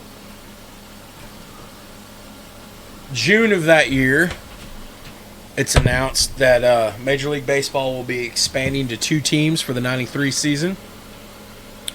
Also in June, for the first time in Major League history, 2 no-hitters are thrown on the same day, one in each league. That's crazy. Dave Stewart of the Oakland Athletics pitches a 5-0 no-hitter against his future team, the Toronto Blue Jays, at the Skydome. And hours later, Kurt's homie, Dodger pitcher Fernando Valenzuela no-hits the St. Louis Cardinals at Dodger Stadium 6-0. July 31st, Nolan Ryan of the Texas Rangers earns his 300th career win with an 11-3 ass pounding of the Milwaukee Brewers. August 31st, 1990, Ken Griffey and his son Ken Griffey Jr. That's pretty cool. Start for the Mariners in a game against the Kansas City Royals. That's pretty cool. It marks the first time a father and son have ever played a major league game together, and this is only made possible because in August of 1990, earlier, a few weeks prior, the Cincinnati Reds released Ken Griffey Sr. Yeah. September 14th, Ken Griffey and Ken Griffey Jr. hit back-to-back home runs for the Mariners. The top draft pick that season was Chipper Jones for the Atlanta Braves. The AL MVP was Ricky Henderson and Barry Bonds for the NL, for the Pirates. Right. Cy Young won by, not yet, not then. I'm sorry. Won by the right. Bob Welch Bonds. and Doug Travitt. On June 9th, 1990, Ron Robinson was dealt, along with Bob Sebra, to the Brewers in exchange for Billy Bates and Glenn Braggs. August 24th, 1990, the Reds would release Ken Griffey Sr. May 13th, 1990, Willie Randolph was traded by the Dodgers to the Athletics. June 17th, 1990, Ken Phelps was purchased by the Cleveland Indians from the Oakland Athletics. Guardians. July 15, 1990, Mike Norris is released by the Athletics. August 1st, 1990, Ron Coomer released by the Athletics. August 29, 1990, Willis McGee was traded by the Cardinals to the Athletics for Felix Jose, Stan Royer, and Darrell Green in the minors. I'll be damned. Back then. Huh. Minor leaguer, Darrell Green. And like I said, one last interesting piece of note. November 28th, 1989, Ricky Henderson signed as a free agent with the Oakland Athletics. He wasn't there for the previous 2 World Series. Okay. That's a pretty good appetizer to meat and taters, dude. And look right here, where I got it in bold and red. Meat and taters time. Meat and taters time. Yes. And I'm ready to take a break. Yeah, You want to take a break? Let's take a break. Let's pause. Yeah, that'd be bad. Okay, we're back. They never even knew we were gone the last hour. Like magic. We played a little Wiffle Mania. Yes. Wiffle Mania. Oh, yeah. And ate Papa John's. Yes. Better ingredients, better pizza. Papa John's. Hands down, the big pizza chains. Yeah, they got it. Okay, here's the thing. Everybody always talks about their favorite pizza, and it's always like your local favorite pizza joint. Right. Because everybody's got that, you know, and that's true. But when you talk big box chains, yep. Papa John's is my go-to. Yeah, they're pretty good. Then Pizza Hut, then Domino's. That's pretty good. I thought it was like Mr. Gaddy's. Mr. Gaddy's. That was good pizza. Anyway, let's roll. We're ready. We're fat. We're fat, yeah. Meat and taters. Meat and taters. We just had pizza and taters. Okay, game 1. Tuesday, October 16th, 1990. Let me see that paper you got a second. Yep. I know what you're after. Oh, yeah. Do it. So, Riverfront Stadium in Cincinnati, Ohio. First pitch thrown out. Does not say who threw out the first pitch in game 1. I thought I've seen it on there. It's game 2. I don't know who threw out the first pitch in game 1. I thought I had it on there. Okay, well, anyways, Riverfront Stadium, they estimate 55,830 people were packed into Riverfront Stadium. Yeah. The schedule called for a 7-game series to be held Tuesday through Wednesday, Friday, Saturday, Sunday, Tuesday, Wednesday. Games 5, 6, and 7, however, Yeah, right there it is, dude. were not necessary. No, that's game 2. yeah, she's game 2. Oh. This was the first World Series. Damn, I can't talk. This was the first World Series to begin play on a Tuesday since 1984, and that lasted all the way until 2014. All World Series games between 85 and 2006, with the exception of this one, were scheduled to begin play on a Saturday, while those from 2007 through 2013 featured Wednesday starts. The whole reason I put that in there was because of the strike for a month that screwed up the schedule. So, Oakland Athletics pitcher Dave Stewart was sent to the mound for Game 1. He had a 6-game postseason winning streak going, which ended after only 4 innings of work. He laid an egg. Oh, yeah. So the Reds would get out of the game quickly with a 2-run home run that, if you watch the tape, you've seen Pat O'Brien was sitting near the CBS television studio and nearly got hit in the face from this Eric Davis hit in the bottom of the first inning off the A's Dave Stewart. Pat O'Brien would say, "You think they just won the World Series the way they're celebrating this exactly. Right now." I'll be honest with you, it kind of set the tone for the series. Well, that's what I was going to say to you. This was almost like a harbinger of things to come. Like for sure, yeah. Because he literally was like, "Do you think they're celebrating the World Series?" And that stadium was going nuts. Billy Hatcher would come out, Kurt, and he helped offensively in a very big way, starting his streak. Clutch hitting. 7 straight hits in the series after a walk in inning number 1. The Reds would add to their lead when Barry Larkin drew a leadoff walk in the 3rd inning and then scored on a double by Billy Hatcher, who moved to 3rd on shortstop Mike Gallegos throw to home plate. Then scored on Paul O'Neill's ground out. In the 5th inning, after a 1-out double by Hatcher and an O'Neill walk-off on Todd Burns, Eric Davis' RBI single made it a 5-0 Reds lead, and after a ground out moved runners up, Chris Sabo had a 2-run single that capped the inning scoring at 7-0. I love me some Chris Sabo. Okay, while all this is going on, what we failed to mention is Jose Rio's on the mound for the Reds. Right. And he's fucking dealing. Yep. Okay? He settled in after the early lead with 7 shutout innings. So, they're not getting nothing going. He stayed ahead in the count, and he was keeping them off balance. He was making them chase pitches. Yes, absolutely. You go back and you watch he was making them chase pitches. He'd get ahead in the count, and then they would chase, Exactly. After 7 shutout innings, they would go to 2 of the nasty boys in the bullpen. Rob Dibble and Randy Myers pitched the 8th and 9 innings in Cincinnati, cruised to a surprise win. What's most memorable about this, for me, is the Cincinnati Post-Gazette, the very next day, had the headline in the paper, "Davis stuns Goliath." Not David, Davis. Right. Because this all got started by what Eric Davis did to Dave Stewart. Turned around a fastball and drilled it. Jose Rio, what I put in here too, Jose Rio would set down the first 3 batters he faced in Game 1, including the other Jose for the last bat of the first inning. Nobody knew it at the time, but Jose's first inning and the other Jose's floundering and sputtering bat would be a harbinger of things to come. That's exactly what I put in the notes. Yes. But had Jose Canseco been healthy, not had the back issues, and his bat, would this have made a difference in this World Series? I don't think so. I mean, that first game... It's Jose Canseco. It is Jose Canseco, Royds. You're just going to let that go, are you, Royds? No. But Eric Davis was far more... It was a jolt.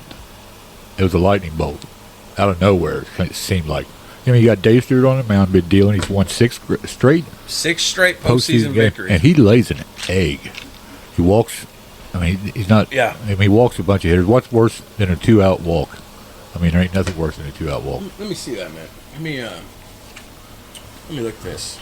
I'll just keep flipping back and forth here. Box score for Game 1. 10 hits, Reds. 7-0. 10 hits, Cincinnati.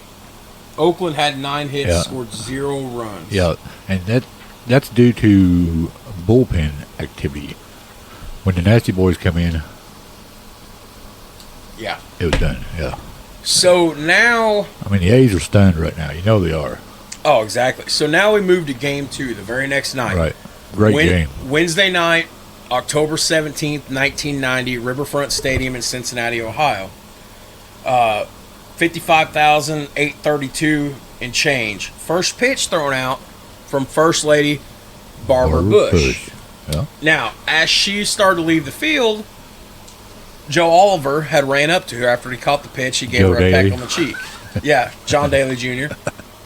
Now, what's interesting about that is, Sweet Lou Piniella, they call him Sweet for a reason. Yeah. Piniella would run charging onto the field and give Barbara Bush a peck on the cheek as well. Well, Tony La Russa, not to be outdone and not to be outshined, decided to charge the mound doing the very same thing. So here already, we've got a proverbial pissing or kissing contest between the two, which I just found that to be that's interesting. Completely funny. Yeah, it's odd.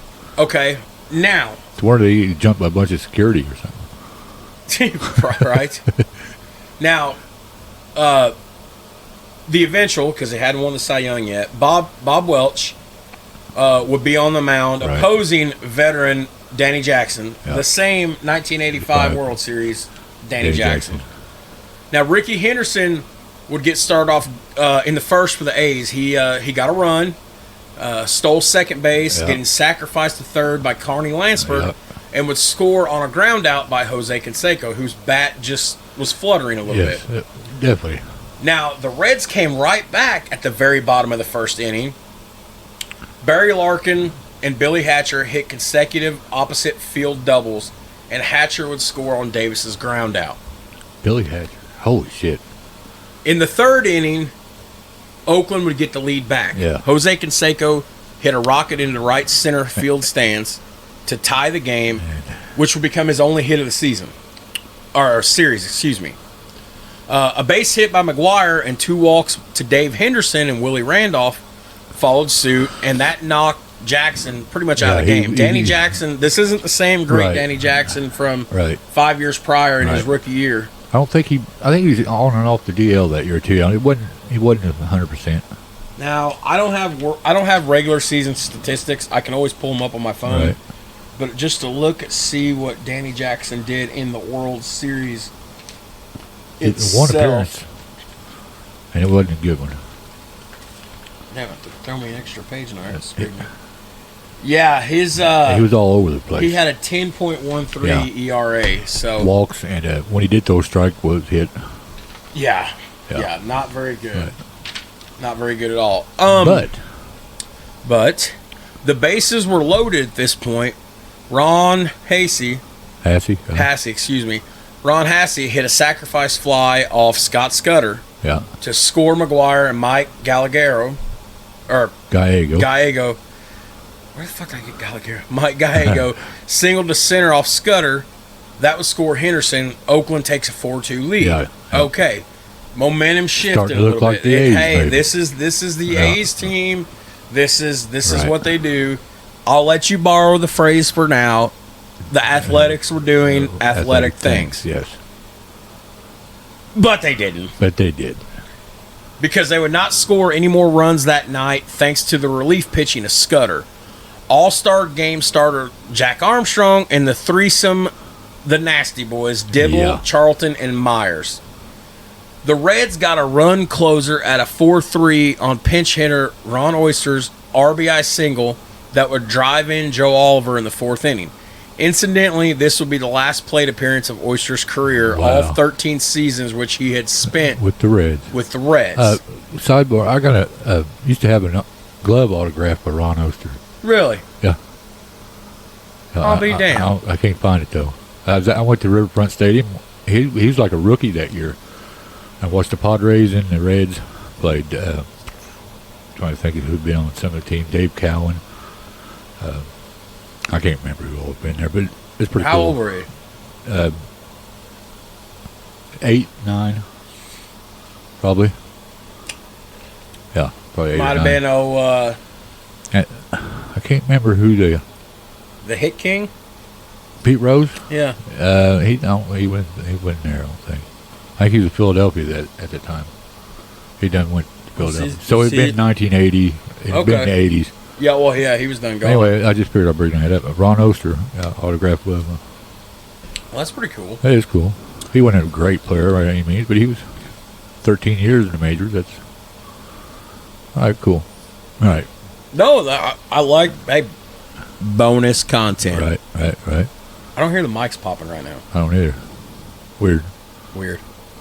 Okay, the Reds would tie it up in the 8th inning when Billy Hatcher tripled over the crippled Jose Canseco. Now, why we say crippled? About hit him in the head.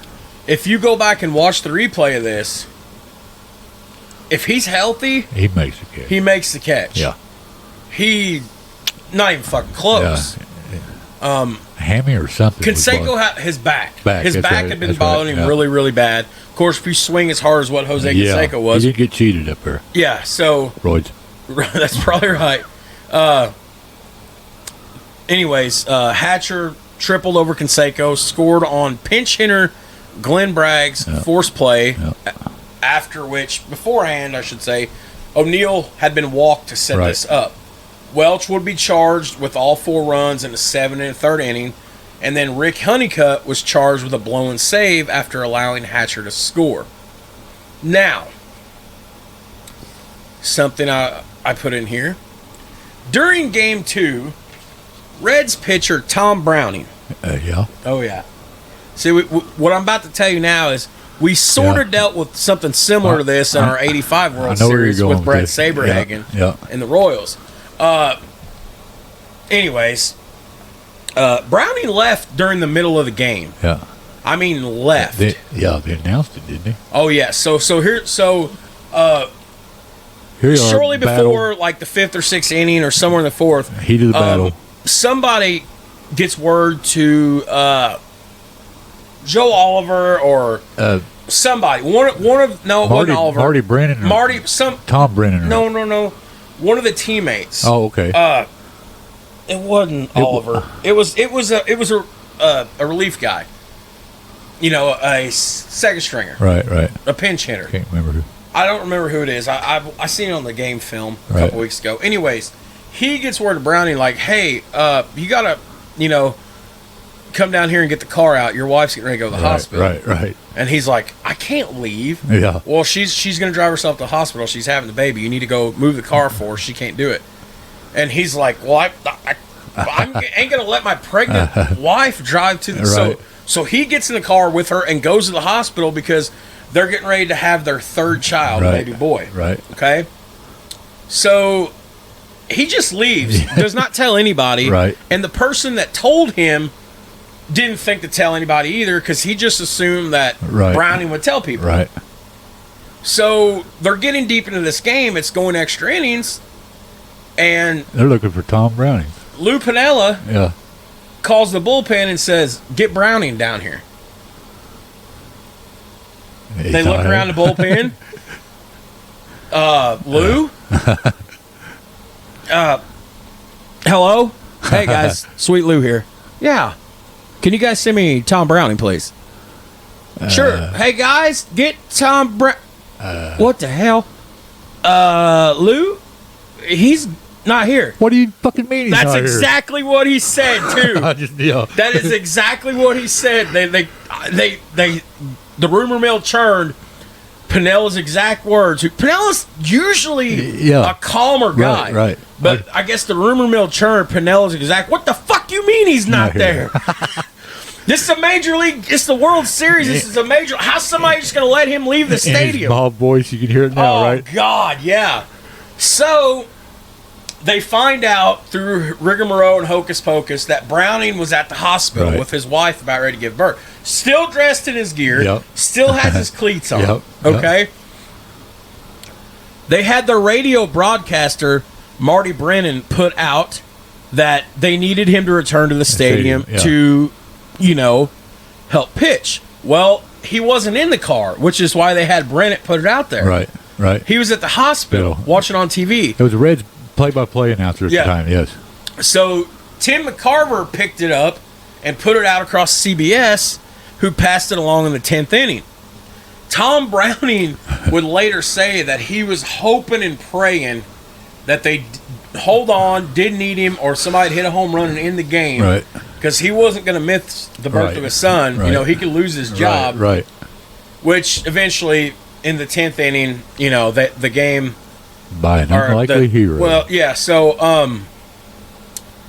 the Reds broke through to win the game off A's closer, Dennis Eckersley. Two unlikely heroes. Yeah, utility man Billy Bates chopped an infield single off home plate to start the inning, and then Sabo singled to left to put runners on first and second. John Daly Jr., Joe Oliver would hit a bouncer that hopped over third base down the left field line. And pandemonium. To drive Bates in the walk-off, and pandemonium explodes. So here's another punch in the A's face. Right. There's been two different style games here, and they both lost at both of them. So. Yes. This would the last of 5 World Series games to be played at Riverfront Stadium. 70, 72, 75, 76, and 90, which was closed and demolished 22 years ago, right, 2002. As of 2022, where the Reds play now, the Great American Ballpark, has yet to host a World Series. I don't think they've had a playoff game there, have they? Oh, surely to God they've had to have bad. something. They've been bad for a while. No pitching. So the box score for Game 2 goes down a 5-4 Reds win in 10 innings. But now the bats look better for both sides of the ball here. Ma'am, kind of. Cincinnati was 5 runs off 14 hits. Oakland scored 4 runs off of 10 hits. Both teams committed multiple errors in this game. Yeah. Okay. They had a little bit of everything. Yeah. Now, let me go here. So now we fly west. Well, yeah. So now we're going back to Oakland Coliseum. Yeah, Alameda County Coliseum. Yeah. You know, O.co. Before we get there, though. Yeah. I wanted to put something in my notes. So, like I said, I redid a lot of the notes today. So I have some stuff that's in here originally. I have new stuff. Billy Hatcher. I put this in today. I redid the notes here on this part. Billy Hatcher would set a 7-hit record for the first 2 World Series games. Yep. Okay. Something to note here: in the 8th inning, Tony LaRussa would bring in the left-hander Rick Honeycutt to face the right-handed batter who was a pinch hitter that had trouble against lefties in Glenn Braggs for Cincinnati. So let me say this again. Rick Honeycutt, right, a lefty. Yeah. Glenn Braggs is predominantly a right-handed batter who has trouble against lefties. So we've already got chess going. Right. There's always game plans, but this you're really starting to see the chess. Sometimes you got to do things on the fly. So now we go back to Game 3. We return to the Oakland Alameda County Coliseum, O.co, in Oakland, California, Friday, October 9th, 1990. So the World Series returned to the Bay Area for Game 3. A year ago, prior to Game 3 of the 89 World Series in Oakland, or maybe it was Game 2, either one.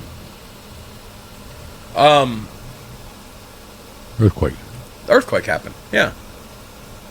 So prior to the start of the game, they had a moment of silence for the lives that were lost and affected by that tragedy. Do you know who threw out the Game 3 pitch? Dumbest thing I've ever seen. Coolest, but dumbest. No, I do not. So they had Dave Stewart come out and throw out the first pitch. Oh, okay. Why? Because he was such a humanitarian and was involved so much in the recovery and rescue efforts. It's hard to believe with the look on his face on the mound. For the city of Oakland, the Bay Area. Yeah. Can you believe that? That's pretty cool. Okay. I was just thinking. Dave Stewart. Mean mugging everybody. Mean mugging everybody. Yes. But now, before we get started with that, because we're just talking about the return. Yes.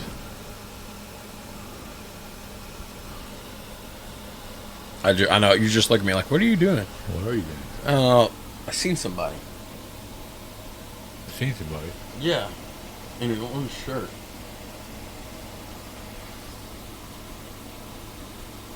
What, dog? No.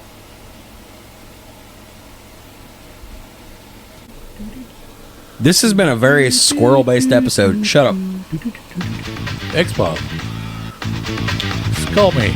Guys, check out Black Rifle Coffee Company. They're a veteran-owned company. I mean, of course, they're mainstream now, but Kurt and I promote anything that's veteran-owned. Oh, yeah. Check them out on Facebook. Check them out on their website and everything. Black Rifle Coffee Company. Great coffee. Energy drinks that my diabetic ass don't need, but I like. They got cool hats and T-shirts and all kinds of swag gear and everything. So check out Black Rifle Coffee Company. I'm not crazy, Kurt. No, I believe you. I mean, they got me looking over my shoulder and shit. Are you sure that door never opens? I'm sure. They wouldn't be able to get to it because that front screen door is locked. I saw somebody stand. What the fuck? Did they lay something in that pizza before they brought it to us? Melatonin. Melatonin joke. Inside joke. That's weird, though. We are fucking so far off track. What did that fan do a while ago? See, it goes. It moved. All right. Pay the bill. Okay, we paid a bill. See, now you're looking. Well, now it almost feels like someone's watching me. Get out of this house. You're not welcome here. Unless you're Casper. And then do some cool shit for us. I command you to show yourself. Kurt's like, if this fucking door opens, I am out. We've done lost every listener tonight. Well, that's weird, though.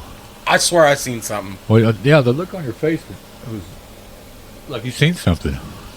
Okay. All right. Okay. Maybe he's sitting in on the podcast, listening. Game 3. Yeah. Whew. I swear to God, if I go outside and see somebody with an orange shirt, I'm telling you they were in there. All right. Okay. Well, okay, focus. Game 3, the Reds took a 3-0 series lead on the defending champions. Tom Browning, 2 days after becoming a starter, Kurt. Yeah. Up against Mike Moore. 2 days after becoming a father. A father. Did I say starter? Starter, yeah. I'm so...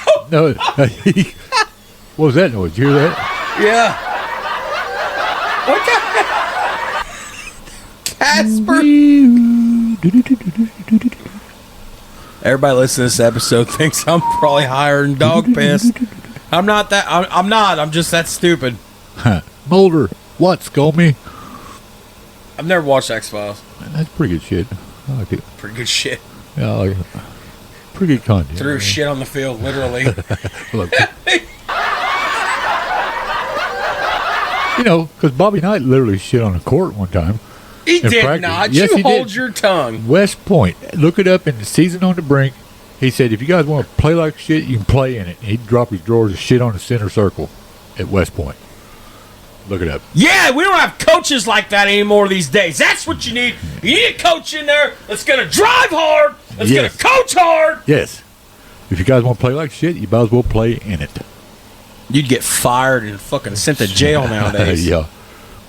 I miss the 80s and the I do 90s. too. I was born in 87, so I'm a child of the 90s. I miss the 90s. But you wouldn't think it, though, from the shit you know about the 80s, the 70s, and the 60s. and the 60s. That's pretty cool, right? I've been on a Jimmy Hoffa kick lately. I've been thinking about doing a podcast about Jimmy He's in Hoffa. Lake Mead somewhere.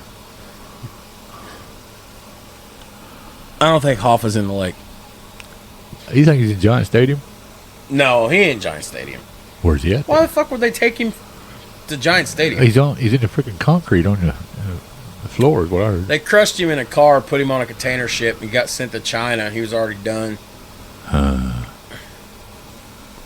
I done stirred the pot here. We went from talking about World Series to Hoffa.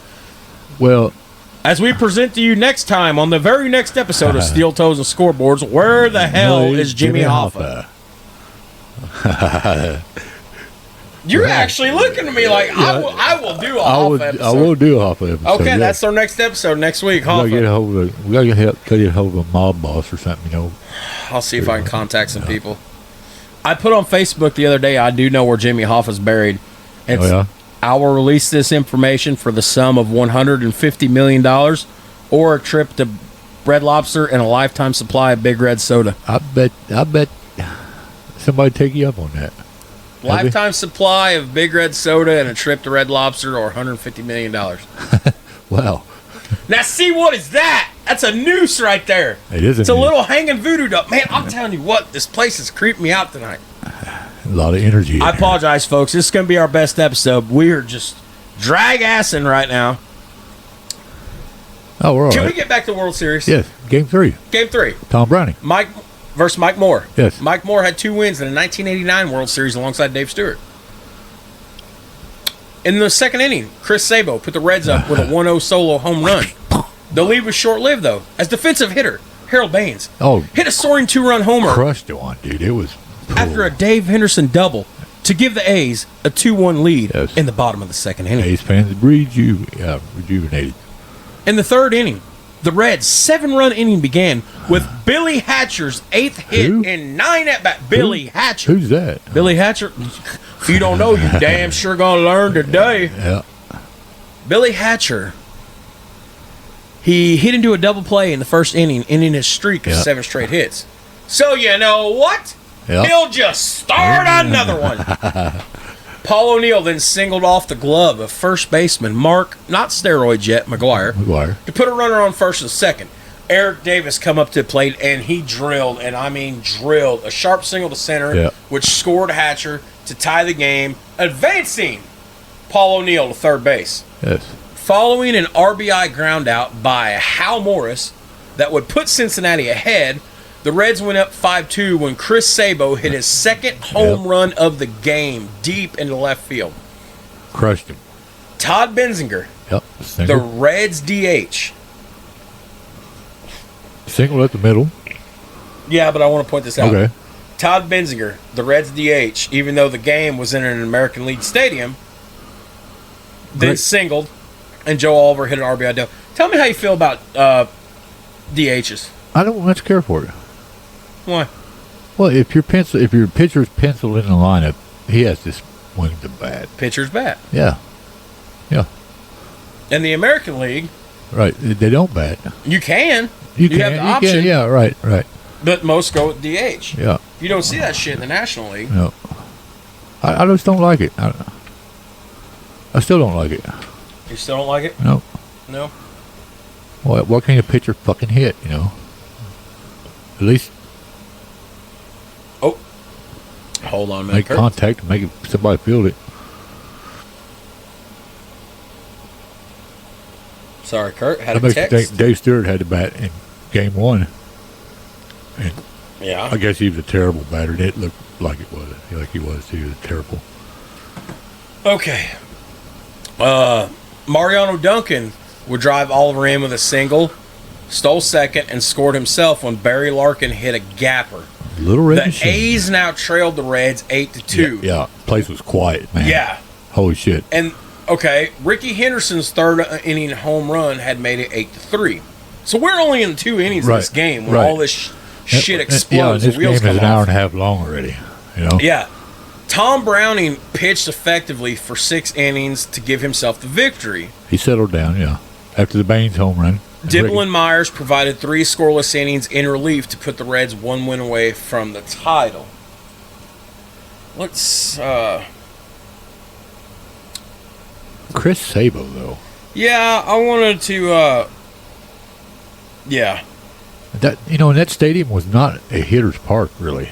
No, not at all. All kinds of room and foul ground. Go ahead. Oh, I'm just saying it was just not a hitter's park. I mean, more of a pitcher's park. But Chris Sabo turned 2 fastballs around. And Mike Moore. Here we go. Hold that Mike Moore thought. Shout out Major League Baseball. We do not own this content. 1 of the 20 came back to win it. But 9 of 18 since 54. Here's Well hit ball by Sabo, carrying to the track to the wall, and Cincinnati leads it 1-0. Sabo. Sounds like a lot of Reds fans there. Yeah. That's the 4th There is. Cincinnati hit. It's coming around the bases. Lou Pinello. Oh, sweet Lou. Bruce is like, who the fuck's this? Yeah. Now it should show the other one because that was a 2 home run game. He throws it. He finds the fat part of the plate, the fat part of the bat, and the Reds are on top. He corks another to left field, sending Ricky Henderson back, but not far enough. Another home run for Sabo, and it is 5-2. Yeah. Fans are grumbling. Home run makes it 5-2.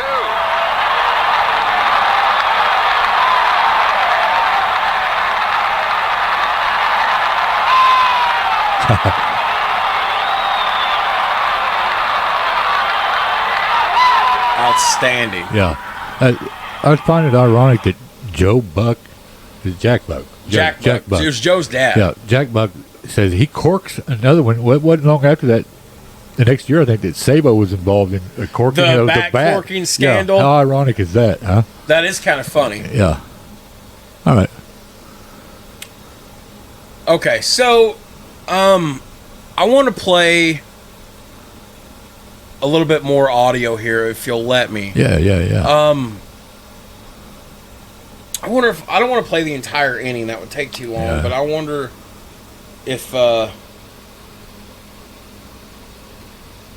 I'm surprised LaRussa went that long with more. To be honest with you. You think? Why is that? Well, I mean, he was struggling. He couldn't find a plate. When he did find a plate, it was belted somewhere. He definitely did not have his stuff. No, he didn't. And the year before, he was like one of the strikeout leaders. I just heard something back here. Did you hear something? Yeah. I'm telling you, your house is haunted. All right, now if you're going to let me do this, I've got highlights here I'm going to play. All the rights belong to Major League Baseball and all the proper copyright and property owners. It's only about a 2-minute clip. Yeah, go for it. It's basically highlights of this entire third inning where they score, 7 or whatever. And totally. Because to me, this was a very integral part, this inning of this entire World Series. Oh yeah, for sure. So if it's all right with you, yeah, I'm gonna play this, and it's also nice for us. I mean, it was basically the nail in the coffin. Basically. Yeah, you want to watch it with me? Yeah. 7 out of 8. So our listeners can hear it. We do not own this content. He starts another streak. Billy Hatcher starts another streak. A 1-out single. Davis single to right his first time. First and third, 1 out. Shot to center. Yeah, he ripped that drops. We're tied, and O'Neill heads for third. The throw by Dave Henderson. Not a good throw. Not a good throw. Why? Bad throw. Bad throw. He should have threw it to second. Yeah. They have a base open. See how they pitch to Morris. I love Hal Morris. I do too. And he hits it to first, and a run scores without a play, and the Reds regain the lead, 3-2. Morris with an infield out drives home the third Cincinnati run as O'Neill scored, and Eric Davis went to third. Sabo hit one over. There's your boy Sabo. Oh yeah, dude. He is 5 out Money. of 9. He corks 6 out of 10. Left field. Drilled it. Yeah, he did. Back, but not far enough. Another home run for Sabo, and it is 5-2. Wow. A 2-out home run makes it 5-2. Fans are not happy. Now he's 6 out of 10, and there's another hit. This one by Benziger, his first in the series. 4 hits in the inning. How much Look at more can he LaRussa. Yeah, I know. He's dejected as shit. That's why Oliver, a strikeout victim his first time. they finally get Sanderson in there for more. Joe. Ball and another hit and another run batted in, and that makes it 6-2. That just barely went fairly through. Yeah, that's for really. second, and he is safe. 6-2. Mariano Duncan. A ball up the middle, and another run. Oliver comes home, and it's 7-2, and that run charge to Sanderson. Wow. John Daly Jr. Yep. Larkin hits one in the gap, and that won't be caught. Barry Larkin and the boys. Larkin's second hit. He's going for third with 2 out. And he is safe, and these Reds are pounding that ball. They hit for the cycle that inning as a team. Yeah, I think. Okay, so The floodgates open. the floodgates open. Yeah. So here we are. We're at Game 3. You're back home. You need a total reset to things go your way. Yes. And in inning 2 or 3, whatever, the whole game breaks way, and once again, the entire wheels come off. Yeah. And you've got to be thinking, All 4 of them. Tony La Russa has got to be sitting there thinking, if I could break. Who the fuck is Chris Sabo? That's what he's thinking. Yes. And Billy Hatcher. So, right? yeah. I mean, The Reds, the A's now trailed the Reds 8-2 because Henderson had a home run, a solo shot that made it 8-3. But Tom Browning pitched 6 innings to earn the victory. Dibble and Myers provided 3 scoreless innings in relief to put the Reds 1 win away from the title. So here we go. So I told you that I was so excited about this show for the notes and everything. Right. It's because of this game 3, this inning, and the entire everything to follow. So I'm asking you, what is going through the minds of the Oakland Athletics after game 3? Who are these guys? I mean, and what's going on with us? We know Jose's not 100%, but we still have McGuire, Dave Henderson, Ricky Henderson, Dave Stewart, I mean. Okay. This is where I put my joke that I stole from the YouTube comments. You could say there was some sabotaging in this game. You know why I say that? Why's that? You like fun facts? Oh, yeah. You love deep stats and good research? Yeah. Sabo fielded 10 straight plays without an error, tying Pinky Higgins' World Series record for a third baseman. He was money with the glove, too. He made some damn good plays. Yeah, that's impressive. Obviously, on paper, the Reds were not the team to beat. Yeah. The Reds were we were going to walk all over these little fellas and send their asses back to Ohio. 4 or 5, and they're done. It did not happen. Right. The Athletics, obviously, wind had been let out of their sails, right? Oh, yeah. Ricky Henderson had a post-game 3 press conference or interview. Ricky said, "Must be their year or something, huh? Must be their year and ain't nobody told us yet. I didn't believe Bonds in Pittsburgh when they said since he catches all the breaks, but I guess they're catching all the breaks right now, huh?" I didn't see any breaks. Did you see any breaks in any of the games? Hey, that is what Ricky said. That sounds like That's Ricky Henderson. Yeah, but he's wrong, man. I mean, they had great at-bats throughout the series. Very patient. They made the pitcher come to them. I like Lou's aggressive style. I mean, they ran quite a bit, too. They were a running team. They hit for low power. Yeah. There was no breaks, I don't think. Ricky, wrong. Ricky, wrong. Yeah, I don't know where he's coming from there. I mean, and if anything, Oakland made their own breaks. So I really want to find this clip. And from what you've seen, do you think the Cincinnati caught any breaks? I don't think. I don't either. I don't. There wasn't no umpiring. I wonder if he's talking about umpiring, because I've seen him grumble quite a bit in 3 out of the 4 games. Ricky Henderson was really grumbling some on balls and strikes, but I don't think that's not what ultimately cost him. They were too confident. Maybe. Could have been.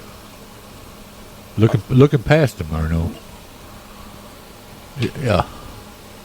I was trying to find a clip of Mark McGuire's post-game press conference, and I can't find it on YouTube. Do you remember what he had to say? Ballpark. McGuire's post-game interview was even worse than Ricky Henderson's. As you could tell, you could literally read his body language, see it in his face. All McGuire wanted during that interview after Game 3 was to get the fuck away from Alameda County Stadium. Right. Like, he wanted as far away from the stadium as possible. He wanted to go home and put his fist through something, suck the bottom of a bottle of Jack down, something. Like, he was completely upset. He didn't know what to say. He tried in his best Peyton Manning-like Peyton interview, because Peyton would never throw daggers at anybody in an interview. He tried to give the professional answers and but you could tell he was doing it all through gritting teeth and biting tongues. Right. So now, 3-0, you're down 3-0. No team Oakland down 3-0. And they're in territory that they are not familiar with. Right. They're in the deep end of the pool now, right? Take whatever happened in the '88 World Series against LA out of the question. Go back and look at what they did the last year, the '89 World Series with the Giants. Right. Okay, they are not looking like that team right now. I mean, this is supposed to be a dynasty, Kurt. Yes, I know. So changes had to be made for Oakland, and they had to be made now.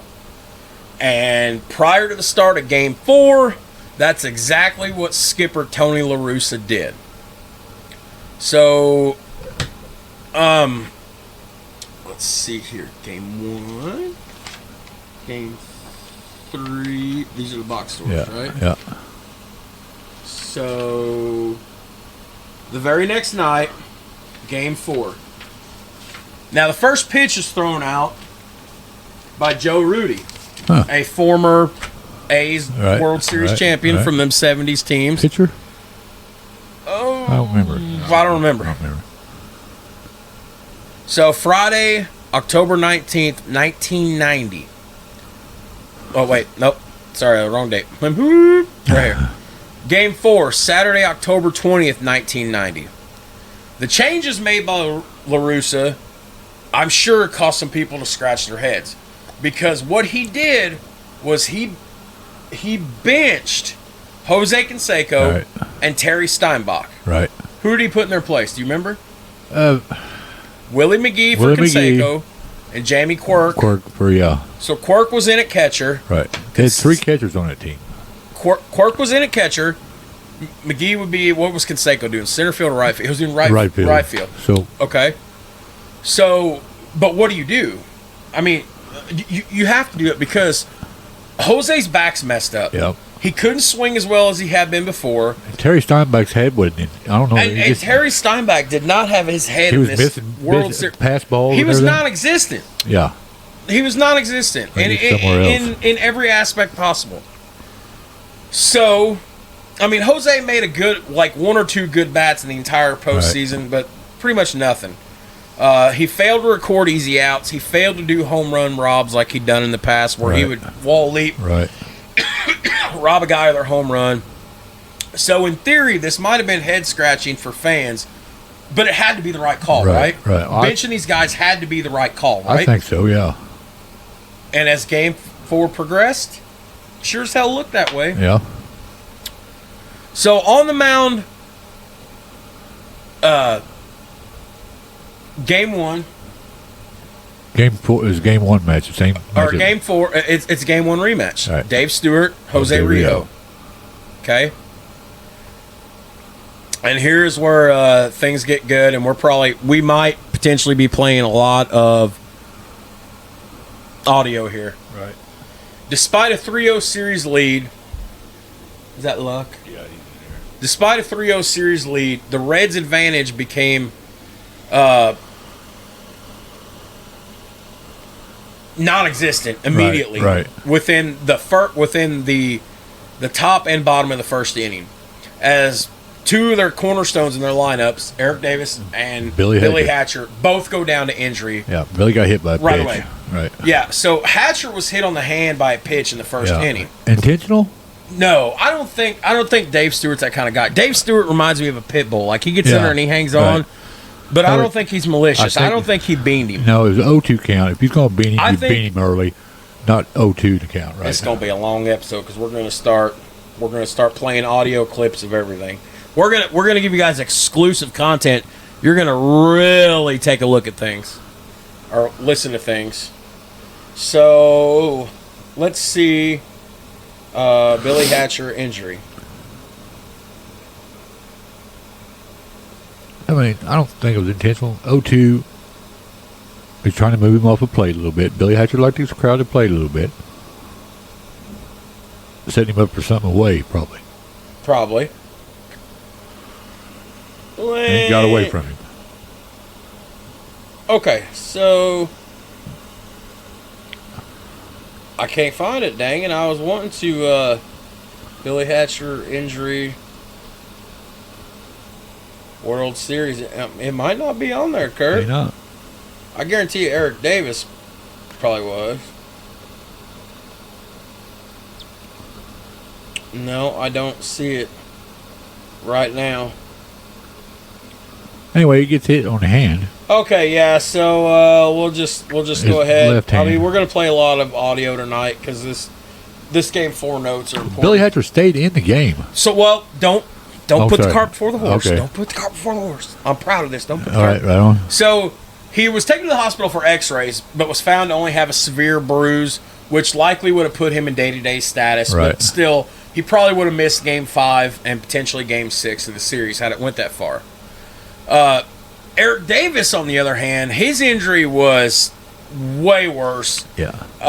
And would have been series ending and probably half a season ending. Chasing a fly ball, he would fall hard on his elbow and it jammed into his side as he sustained a rib cage injury and a laceration to his kidney. Yeah. Now, he was taken to the hospital. Right. Unlike Hatcher, however, he never came back to the ballpark that night. Right. In fact, he remained hospitalized in Oakland for like another week and a half. Right. Leading to a public relations nightmare because then, for whatever reason, she was being some sort of a psychotic bitch, pardon the language. Reds owner Mark Schott made him charter his own medically equipped flight out of Oakland back to Cincinnati. Like, how fucked up is that? That's pretty fucked up. Okay. Now, something I want to make note of here, as Kurt beat me to it, is the toughness of both these guys. Hatcher stayed in the game as a runner to finish out the top of the first inning after his hand being drilled with, 90, 100 plus mile an hour ball. They steered through hard. Oh, yeah. Davis stayed in the game to finish the bottom of the first. How, and in that much pain, I don't know. A lacerated kidney. Okay, knowing what we later found out, in 2022, that wouldn't happen like it did 32 years ago. There wouldn't have been you staying in the game to finish that inning. Right. No matter if that inning was over in one pitch or if it lasted another 20 pitches, you're not staying in that game in 2022. It tells me that there was a love for the game. Okay. Oh, exactly. The contracts wasn't out of control back then. It wasn't about the money. Right. This was about, I want to be the best. It's the love of the game. Love the game. Well, no fucking money had nothing to do with this at this point. 33 years later? Yeah. Can't say that. No. Now, I want you to think about this. Hatcher going down caused the Reds to lose a hot batter. Yes. Hatcher had went 9 for 12 in this World Series so far, Kurt, okay?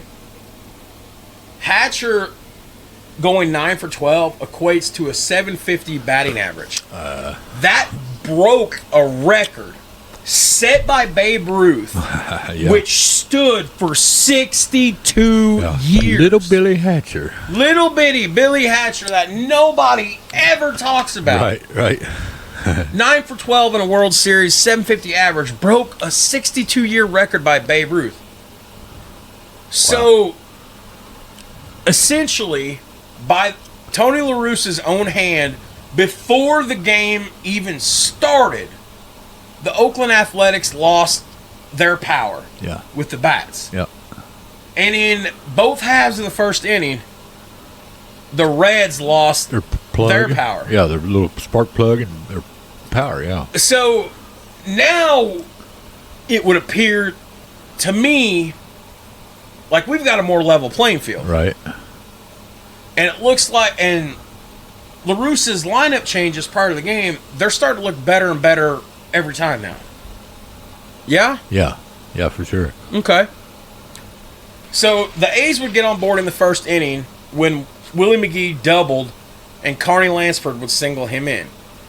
The game would remain 1-0 Oakland until the 8th inning. Yeah. When the fucking wheels come off. Yep. And they finally get to Dave Stewart. Yep. And that's where we leave you because I got to take a pee. All right. They never knew we were gone. That was a fun little hour and a half break. Yeah.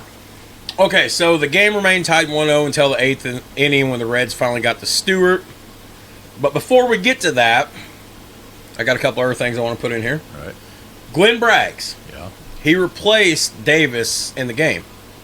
His first plate appearance, you could tell that this dude was like so jacked. Chomping at the bit. Adrenaline pumping, chomping at the bit. I watched this. I put this in here. I'm talking this and I'm reading it. This dude swung so hard and missed on a called strike from Dave Stewart that the bat came back around and broke across his back and shot it out. He's a big man. Braggs? Yeah. Oh, he's big. He's a big dude. Yeah. The crowd, both the home A's fans and the visiting traveling Reds fans, lit up the stadium when this bat broke. Like, they were all excited. Like, could this be an upcoming omen of how pumped this Reds team was? Well, I got something else for you. Right on. Some interesting and nail-biting things occurred at the top of the 6th inning with Dave Stewart on the mound. Okay? So we're in the 6th inning. And I was just in disbelief when I watched this. I had to come in and put this right in my notes. I just put this in here today. It wasn't in the original notes from a month ago. So Dave Stewart on the mound, he's dealing. We're in the 6th inning. Okay? He would walk Barry Larkin to put him on first base. So then Herm Winningham comes up. Winningham replaced Billy Hatcher. Right. Okay? Good replacement. Right. Winningham would smash one into center field, which Henderson could not hold on to. He dropped it. Well, that would send Larkin racing from first to third. Put Winningham on first with no outs. So here you got a man on each corner, no outs, top of the 6th inning. Tough spot. Yeah. Tough spot. Now, Stewart's been a 20-plus game winner for 4 seasons in a row. They're in their 3rd straight World Series. I doubt he's got any jitters. Right. Man's got ice water in his veins. Right. Okay? Well, that's going to change. Paul O'Neill comes up next. He popped out the shortstop to give them one out with both men still in the corners, which sent Glenn Braggs back to the plate, Kurt. Right. Okay? Stewart would then walk Glenn Braggs. To load him up. Now, ice water in your veins or not, you need a double when play you're ball. down 0-3 in a world like, okay, now this make me a little nervous. Okay? Well, DH Hal Morris would come up to the plate. He drove one into the infield, causing Oakland to pounce and record the double play to get Stewart out of the bases loaded, get Stewart out of the jam, and go into the bottom of the 6th inning, still maintaining their 1-0 lead. Okay. Dance around danger there, Dance around danger. So, I'm going to play something for you because now we are going to jump to the top of the 8th inning. I'm going to play something and then we will start to go through the 8th inning. I'm going to play some original audio here. Well, shit, I just had it turned up a second ago, Kurt. 1 second. I was just looking at it a minute ago. It knows you wanted to. Look at it. Yeah, nope. That's saved. I guarantee you. 1 second. Just 1 second, Kurt. It knows you want to play it. That's why I did it. I know. Well, I mean, I literally just was looking at it when type we it were in. taking our break. Now, before I play this, we're jumping to the 8th inning. This is when things completely change. And I'm going to play about a 1.5-minute clip from the 8th inning. Okay. As the top of the 8th inning began, overzealous, and I mean seriously overzealous, they were happy-go-lucky, Oakland Athletics fans had sent some balloons onto the field, green and yellow, Oakland Athletic colors, okay? Right. Dave Stewart popped just off the back of the mound to stomp on a balloon and pop it, putting it in his pocket. Yeah. The only reason I bring this up to you is because when I seen this, I had to put it in there because it's almost like a fucking omen. Right. You should have never done that. Of things to come. Like, do you believe in omens? Right. Like the air being let out of the sails, the wind being let out of sails. Their balloon dream of getting a win to force a Game 5, whatever, however, it spoke to me. They stomped it. They snuffed out their own dream. Could be. That's a pretty good observation. So I'm going to play now a 1.5-minute clip of the Oakland Athletics giving this game away and letting the Reds take the lead in the ball game. It's a 1.5-minute clip, and then we're going to start to break everything down in my notes. As Kurt sees, he sees a lot of black text and a lot of multicolored text, which knows he's getting ready for some good stuff. So, again, we don't own any of this content. All the copyrights go to the proper parties. Oh, no, don't tell me I just... Here we go. He bunts, and the play will have to be to first and save. Now, see, that's a problem right there because Jamie Quirk is not the catcher. Right. And he was slow to get out. Yes. Herm Whittingham could run, too. What a great bunt.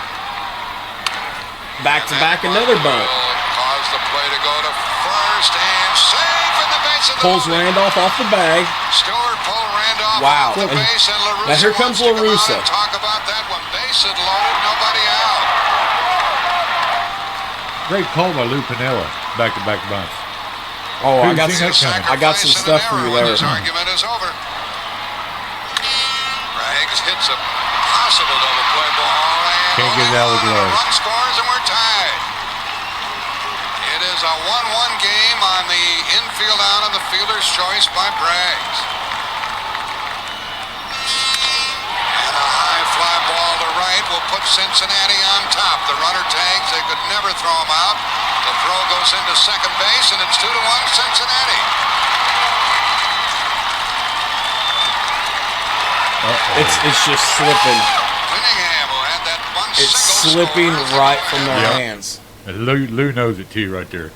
You see the look on Lou's face? Yeah. It's He's like, gotcha. He's gotcha. Okay, so Kurt, this is where I was most excited when I was texting you because I got a lot of what happened and then a lot of us talking about it. Right. So here we go. Top of the 8th inning. This is when they finally got to Dave Stewart in the Oakland Athletics, and the Athletics beat the Athletics. Yes. Barry Larkin singled up the middle. Fun fact. That was the 4th straight inning that Cincinnati had put the leadoff man on base in this game. Okay? Right. Herb Whittingham followed with a bunt that he beat out for a base hit. Yeah. So now here they go. Great call by Lou. Well, I was going to ask you about that. So he's bunting on an 0-2 pitch when they're losing the World Series. They're losing the World Series Game 4. They're up 3-0 in the series. Yeah, I mean, I get the point of the bunt. I get what we're trying to do here. It's a 1-0 game. He's trying to get the runner in scoring But position. you have to believe a lot of people were figuring on him, definitely Oakland, to go swinging for the motherfucking fences here and getting a strikeout. Me, I probably would have swung too. That's me. So... Well, you got speed at first. Do you think was this Sweet Lou's decision, or do you think Herm just decided on his own he's going to call a bunt? I think it's Lou's decision because the very next play squares around a bunt. It's not a bunt for a hit, although he gets a hit. He squares around as if a sacrifice bunt. It looked like to me. So it's got to be a call from Lou. Another thing that sold this to me. It just happened to be a great bunt. He's fast. Did you watch Jamie Quirk grab that ball? Yeah. He was slow to get out in front of the plate to get the ball. By the time Stewart got there to get the ball, he almost collided head on with Dave Stewart coming off the mound. A great bunt, by the way. It was. They couldn't get out in front of it. And then the camera cuts to the dugout, and you see Tony La Russa's face, and you can just see the look on his face. Yeah. He's in total shock. He's completely dumbfounded. I think Lou called that from the dugout. Okay. And you know what? Good call. Yeah. Because nobody in that stadium was expecting a bunt on an 0-2. Right. Especially with nobody out. Right. That was followed up when Paul O'Neill reached on a throwing error by Stewart to load the bases. How did this happen? O'Neill bunted 2. Yes. Stewart charged off the mound to get the ball. And then, as we clearly watched right there, too wild to first. Randolph, his throw to first base pulled Randolph off the bat, causing no play. And La Russa at this point is about to be like DEFCON level 5. Yeah. So he races onto the field to start arguing with the umpires, but he knows his goose is cooked. Yep. So he heads back to the dugout, pissed off and dejected. Like, there's starting to be some cat and mouse going on here from Piniella, and La Russa was soon to follow with some more cat and mouse. Like, he wasn't going to be outdone yet. Right. Okay? But why have a power hitter follow up his own bunt when there's nobody out? Like, it worked to perfection, but now you have... I mean, it worked to perfection because now you have the bases loaded and nobody's out. Obviously, Lou Piniella could see into a crystal ball and predict. I couldn't. Well, I couldn't either, but it's great call at the time. I mean, so then Glenn Braggs came through with a force-out grounder that brought the tie-in run in, which was Barry Larkin. Moved the runner to third. Okay, and this is what me and you talked about when I first pulled in tonight, and this is what I'm gonna hit you with. And I love deep sluts. I mean deep stats. So here you go. What's interesting to me is La Russa didn't go to the bullpen and get Eckersley, instead choosing to stick with his starter and Dave Stewart. Now here you have a highly paid hired gun. 0.61. Right? Yeah. So Eckersley was making $788,000 for the 1990 season. That's about $1.7 million in today's money. That's a hired gun, okay?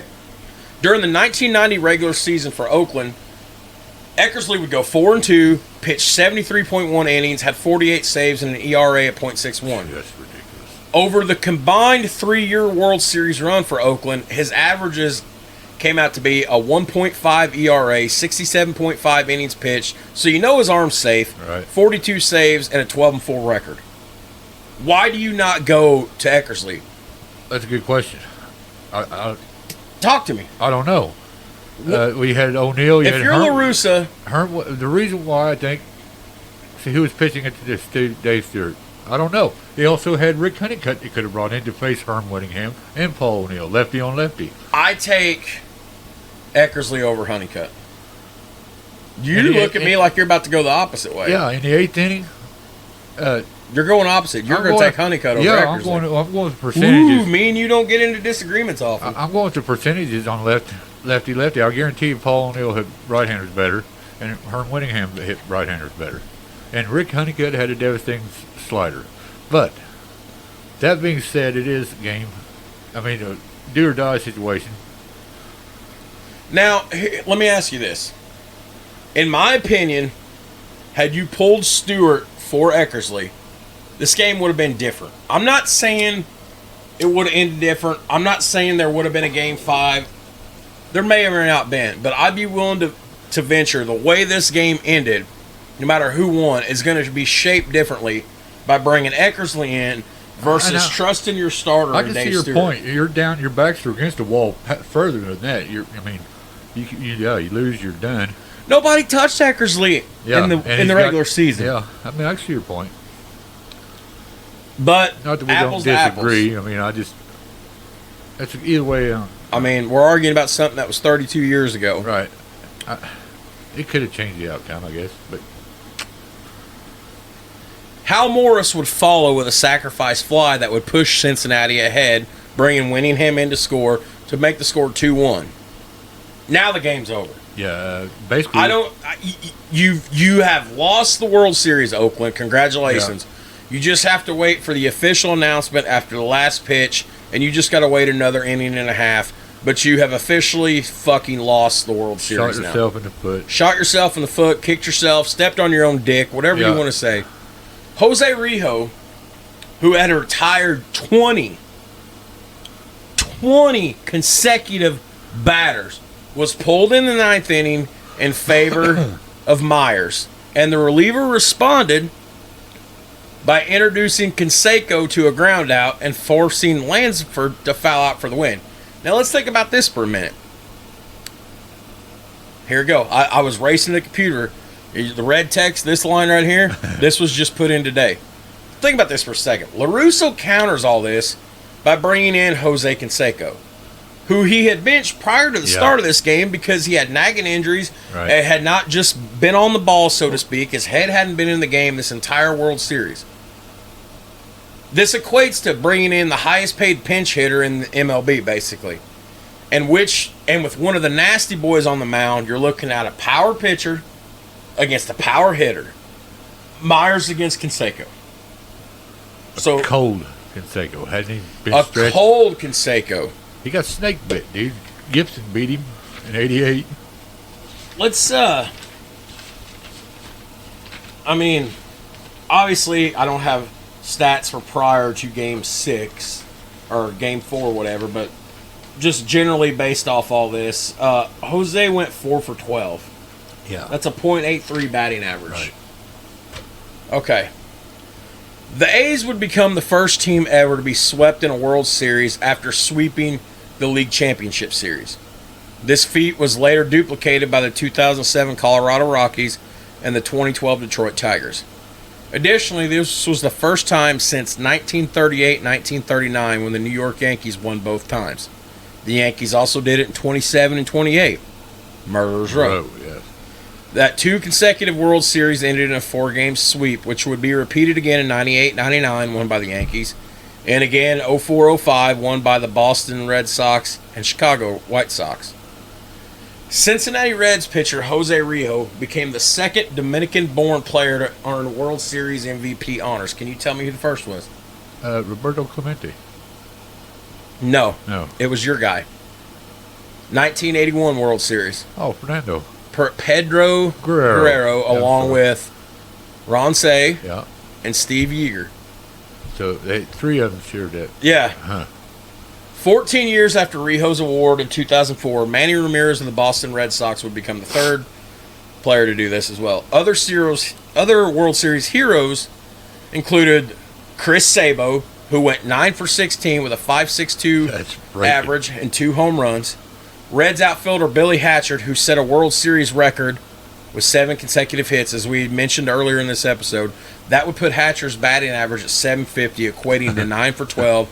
Broke a 4-game series mark set by Babe Ruth in 1928. That stood for 62 years. Little Billy Hatcher. Both Sabo and Hatcher were strong candidates to be named MVP. And as I had mentioned earlier, Game 4 had one of the most exciting World Series moments when Cincinnati Reds starter Jose Rijo had left the game. Closer Randy Myers came in to face Canseco and Lansford. Neither got a hit. The series was over. And like I said, prior to this, Oakland pitcher Dave Stewart, when he entered to pitch Game 1, he had a 6 post-game winning streak going. Yeah.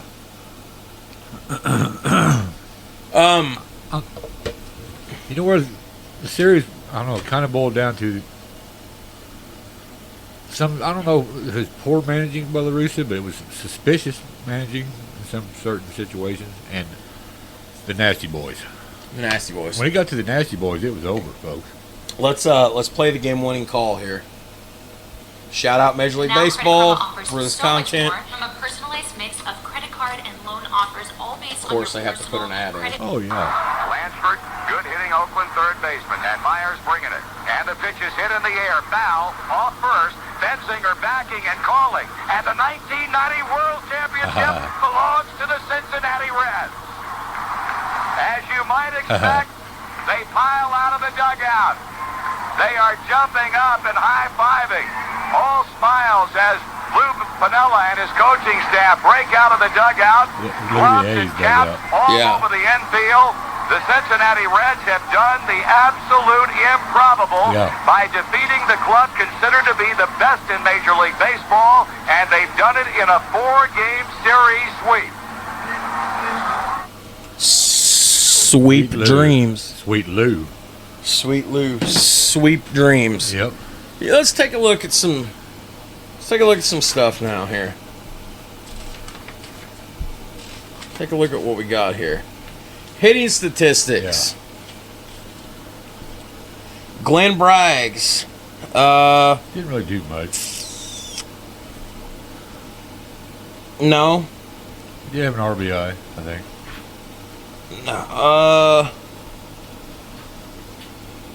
Barry Larkin was hitting .353. Yep. Joe Oliver was hitting .333. I mean, yeah. Sabo was hitting .563. Yeah. Would you like to know what Jose Rijo did? I mean, I'm trying to figure out why he got the. Yeah. He hit .333. Herm Winningham was batting .500. Okay. Billy Bates batting .1,000. Eric Davis was batting .286 prior to his injury. I mean, everybody contributed. Yeah. Now, let's take a look at some of the hotter bats here in this World Series for Oakland. Stolen bases. Stolen bases. Wasn't that many, I guess.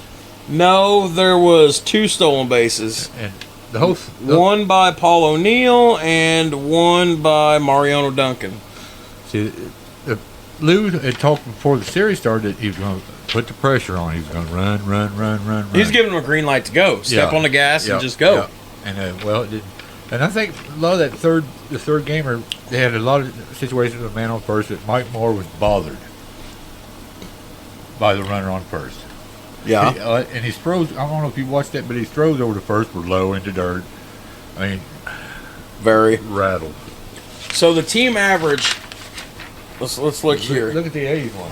Well, we'll get to the A's, but some of the team averages here. Some of the team averages for Cincinnati. Well, shit. Wait, no, I said that wrong. Getting ahead of myself. So hitting statistics for the Reds, team averages here.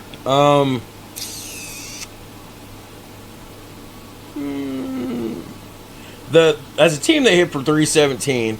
They had 3 home runs, 22 runs, 22 RBIs, 2 stolen bases. Now, Harold, if you switch over to Oakland, I cannot talk. I apologize, ladies and gentlemen. Harold Baines, who had 1 home run, he was batting 143. Jose Canseco was batting 83. Now, Mike Gallego. Oh, I just lost it. Where was Mike batting? Mike was batting .91. Yeah. Ron Hasey, 333. Yeah, he had a couple good. Dave Henderson was batting .231. Ricky Henderson was batting .333. Carney Lansford was batting .267. Willie Randolph was batting .267. Terry Steinbach. You want to know how bad it was for Terry? Bad. 125. Yeah. As a team, they managed to steal 7 bases, though. As a team, they managed to steal 7 bases. Batted what? Their RBIs were 8. They batted 207. Wow. Now, as far as Cincinnati went with their pitching, they had a 1.7 ERA. Whereas the A's had a 4.33 ERA. You know what that spells out to me? What? Sweep. Todd Burns' ERA was over 16. Ouch. Yeah.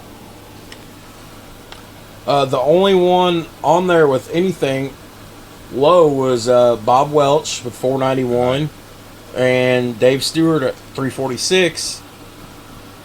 And Danny Jackson just getting punched out for 10 for them. Otherwise, Jose Rijos' ERA was .59. That's pretty impressive. That's Man, we got to baseball chubby. You think a healthy Canseco made a difference? I think so. I mean, it's Jose Canseco. Yeah, that's true. The 1990s World Series would be the Reds' 5th championship and would be remembered as one of the biggest upsets in baseball history. No doubt about it. The 12-game differential between the team's regular season records made this one of only 2 times in World Series history that a team swept an opponent whose regular season record bested theirs by 10 games or more, the other being the 54 New York Giants, who swept the 14-game better Cleveland Indians. The Reds' 22-8 scoring margin was the same scoring margin from their last World Series win in '76 over the Yankees, No way. which was another sweep. Wow. Oakland Athletics were initially favored to win a 4th consecutive AL pennant in '91, but their pitching that had led the American League by a wide margin failed them. Dave Stewart, whose 1991 ERA was 5, was more than twice his 1990 ERA. Cy Young Award winner Bob Welch fared almost as bad. His earned run average went from 2.95 to 4.58 in 1991. In 1990, Bob Welch had won a league-high 27 games. In 91, he barely won 12. The A's team ERA of 4.57 was the second worst in the American League the following season. On a positive note, Ricky Henderson stole his 938th career base on May 1st the following year and succeeded Lou Brock's MLB career stolen base leader record. Oakland would return to contention in 92 with a record of 96 and 66, but the 1991 season marked the end of them as a potential dynasty power. The three primary members of the bullpen, Norm Charlton, Randy Myers, and Rob Dibble, the Nasty Boys, wouldn't let the A's score against them in nearly 9 innings of work. Media talk of a forthcoming A's dynasty led the fans to start calling their own team the dyNASTY, which is where I was telling you. Yeah. I'm telling you guys right now as you listen to this, well, I mean, the episode's already been named, but I'm choosing between naming this episode Sweep Dreams or dyNASTY. Yes. So you remember that World Series article we reference in every episode? Yes. Okay, you want to see where this one ranked? Yeah. So out of 116, because they did this after the 2020 after 116 World Series, this one ranked 105th. 1990 Reds over A's in 4. Their series leverage, which measures how close the game is on each play, was 98. Or how close, yeah. And then the game leverage, they ranked it 68th. And they said 2 close games, but not a close series, at least until Game 4 when the Reds lost 2 of their best hitters to season-ending injuries early in game, and the A's comeback seemed plausible. But the greatest gift in this series gave us was the answer to a pretty good trivia question years later. Who is the only pitcher to win a game after getting a Hall of Fame vote? And they're talking about Jose Rio because he retired. He was the World Series MVP, and then he came back out of retirement and pitched the game as a, Right. Let's see here. Something else that was funny was, of course, we mentioned. You think that's a fair assessment? 105. Okay, so I'm glad you asked me this because I usually ask you questions. You get to talk. Now you're telling me I get to talk? Yeah. Fuck you, Sam. Absolutely not. Absolutely not. Yeah. I mean, you I get it. Okay, see, you got to understand the way this ESPN article was wrote. They really do go through at the time in October of 2020, in November, after COVID World Series is over, your Dodgers getting their championship.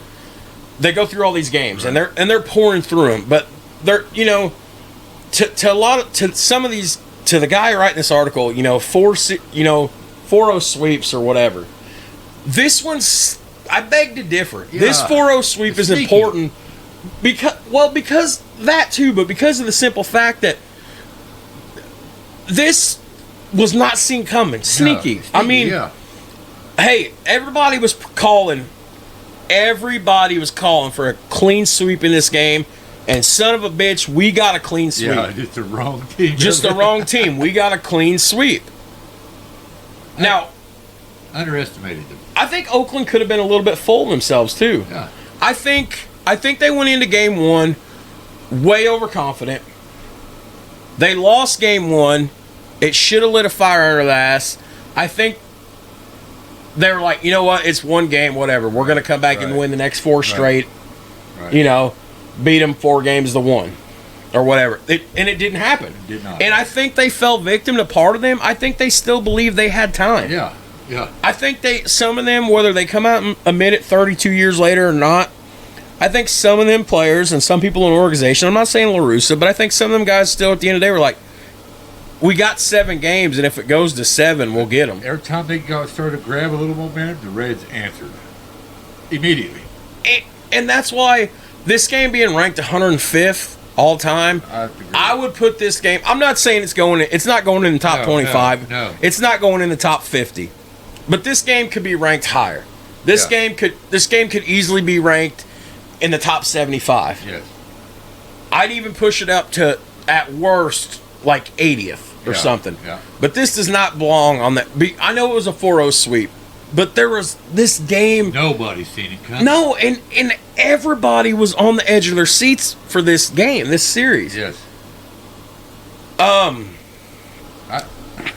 Surprised the fuck out of me. I'll just tell you right now. You want to know something? What's that? Before the World Series started, Peter Gammons of ESPN had predicted an Oakland sweep. Chicago Tribune columnist Mike Rocco issued the stunning proclamation that the heavily favored A's were doomed to fail and would lose to Cincinnati based on the ex-Cubs factor. When the prediction came true, it fueled new interest in that arguably suspicious correlation. Now, as we start to put a bow on this, I got 16 of them for you tonight. Okay. It's been a minute since we've done word associations. And before we do that, we ought to, we have stopped paying bills for a long time. Oh, you need to do that. We're gonna pay double right now. All right. So first off, guys, check out Nana's Aromas LLC in beautiful Harrison County, Indiana, Palmyra. Nana, I just had a brain fart. Nana's. Is it coming out of the brain? It's been a good night. Nana does more than just candles. She does wax melts. She does warmers. She makes air fresheners. She does every batch in small quantities for better quality control. She sent us a free candle. I burn it every once in a while. I love it. It's called Blueberry Cheesecake. Kurt almost took a bite of it. Yeah. But seriously, this woman, she's a small business owner doing this on the side. This is extra income to help her out. She's a widow. Please give her a call at 812-972-3670. Nana, she answers messages on Facebook. She does have her own .com. It's at nanasaromas.com. She is the sweetest damn lady in the whole world. And she probably thinks we don't even do nothing because I haven't tagged her in a post on social media for so long. So I'm going to do that tonight because she's a sweet, sweetheart. And we get nothing out of this. You know, it's just makes us look better having somebody that quote-unquote sponsors us. But Nana's a sweetheart, and anything me and Kurt do can help a small business since the majority of our listeners are right here in southern Indiana. And then on the other end of things, check out Main Street Designs LLC in Jasper. They're specialized in laser engraving, direct-to-garment printing. They offer vinyl decals, baby blankets, other personalized items for you or your business. Message them on Facebook. Give them a call at 812-661-7765. That's 812-661-7765. These guys do high-quality stuff, and both Nana and Main Streets will ship to you. So, there we go. Okay. Word association. Word association. I got some of that. And do you got anything for Kurt's Corner? You got anything on your mind? No? We're pretty much covered it. I mean, pretty much covered it. Because we got this, and then we got to talk about the future episodes and what's coming up. We still got a few minutes yet. Okay. So, word association. That's been a minute since we've done this. You remember how to do this? I think. First thing comes to mind? Yeah, okay. It don't even have to be one word. It's just the first thing comes to mind. If it's 20 words, then that's fine. Jose Rio. Lights out. Lights out. Jose Canseco's World Series performance. Subpar. Ooh, nice word, my brother. The Nasty Boys. Oh, lights out again. Billy Hatcher. Who? That's what I guarantee. Yep, you're right. That is what LaRussa was thinking. Yeah, who the fuck is this guy? You know? And it bit him in the ass. It bit him in the ass, yes. Billy Hatcher and Eric Davis injuries. Bad timing, but... Bad timing. Yeah, bad timing. Okay. I don't think it was intentional that Billy Hatcher getting hit. I don't think. You know what? Sometimes as a pitcher, you just lose your grip on the ball. And, you know, it happens. 0-2, you know, he's trying to move him off the plate. Billy Hatcher liked to crowd the plate. It was 0-2, and he was trying to brush him back to set him up for something outside, I think. You know, but It is what it is. It's a bad deal. He got hurt, but he had a great series. Holy shit! Tony La Russa lineup changes prior to Game 4. Not sure. In theory, for a while it looked like it was working. Yeah, but it never did really click though. It did until the top of the 8th inning.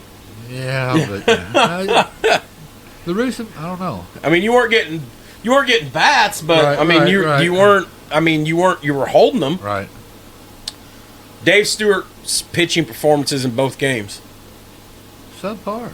Really? Yeah, I don't think he pitched very. The first game he unraveled. I mean, he walked 4 or 5 batters. It set up to big innings. I would say good, not bad. Could have been a lot better. Yeah. Not terrible. I don't know. Underperformed. Underperformed. There you go. The Oakland Athletics prior to the start of the World Series. This is after they came out of the ALCS. Well, dominating. Okay. Cincinnati Reds prior to the start of the World Series, coming out of the NLCS. Good enough. Good enough? Yeah. Okay. The back-to-back bunts from Winningham and O'Neill. What? That is exactly what I was thinking. I still think Lou Piniella called that bunt from Herm Winningham. You don't think it was him on his own? I don't think it was. I mean, he squared around a bunt. Okay. Like for a sacrifice bunt. It wasn't a bunt for a hit, but it was such a good bunt, and he was so fast, he ended up getting it. And you brought it up that Jamie Quirk, which leads me to believe that Tony La Russa made a mistake there by inserting him in the lineup. You can tell he was slow to the ball. If you know, for those of you that care about this episode at all, if you want to, go on YouTube and you can either watch Game 4 or you can go watch, Reds take the lead game inning 8. Right. Jamie was not prepared. No. And by the time he got out in front of the plate to get the ball, Winningham's already going downfield or down the line. But by the time he got to the ball that was bunted, him and Dave Stewart almost collided head to head because he was so. And I don't want to use the word inept, but I'm going to. Yeah. He wasn't. Quirk was inept to be in that position. It wasn't a fluid look at all. No, it was terrible. Here's the one I care about the most, and I can't wait to hear this word association. First thing comes to your mind. La Russa not going to Eckersley. Questionable. Thank you, dog. Yeah, questionable. Yeah. Okay. Definitely not going somewhere else there. 8th inning of Game 4. Omen. The foot stomp. The foot stomp. Of the balloon. Yeah, that's kind of, Okay. Reds sweeping the A's. What? Okay. Yeah, I mean. The Reds in the World Series. Astonishing. Holy crap. Oakland in the World Series. Well, no, it's not a word. Here's the best one. We always save it for last.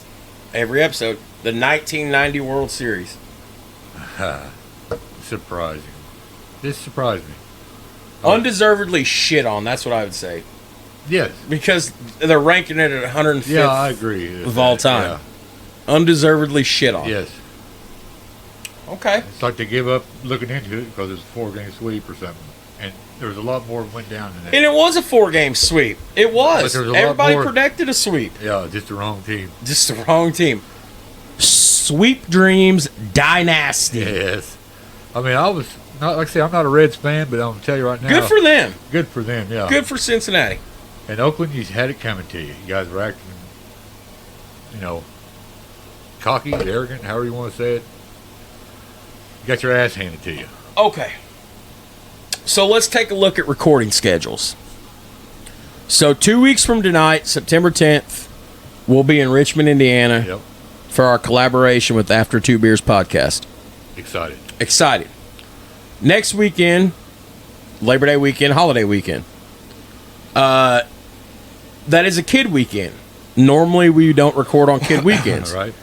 But because my ex-wife is going out of town on vacation, I'm going to push pickup date back for my kids because I'm going to have them the entire week she's gone, pick them up from school, take them to school, the whole works.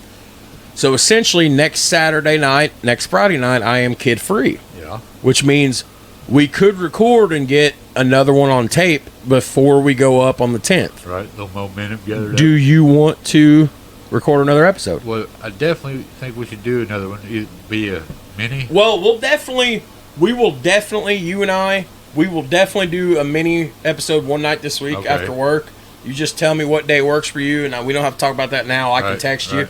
I know it's going to be hotter than Satan's taint this week. Lot of stuff going on. Lot of news to talk about. As we just found out, the Bills just released their punter for apparently a 17-year-old gang raping allegations on a 17-year-old girl. Yeah, what the terrible. Fuck is that about? A bunch of thugs running around.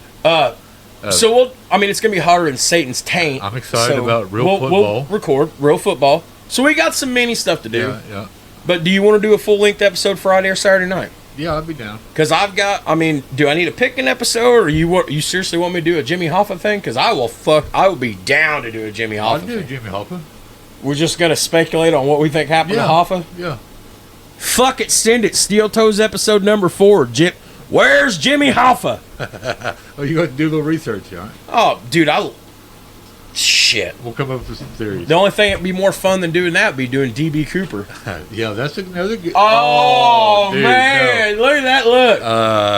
We're going to start doing some more Steel Toes things. Look at that. Genius. This guy was a genius, wasn't he?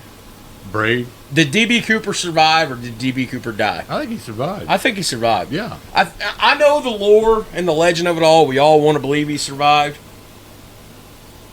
I think he did. I do, too. I think he had experience jumping out of planes. Yes, I do, too. You know what one of the craziest DB Cooper theories is, why they didn't find him? What? I can't remember the guy's name, but one of the suspects later got a sex change to become a woman in the 80s. Yeah. So they think the reason they could never find Cooper was because he literally hid in the one place you couldn't find him. That's because he tucked his wiener inside. That's why you couldn't find him. Well, I mean, that's a possibility. That would be a damn good way to hide, wouldn't it? Yeah, it would. Become a woman, Well, get a sex change? Yeah. Yeah? Maybe he had a feminine side to begin with, right? Mm.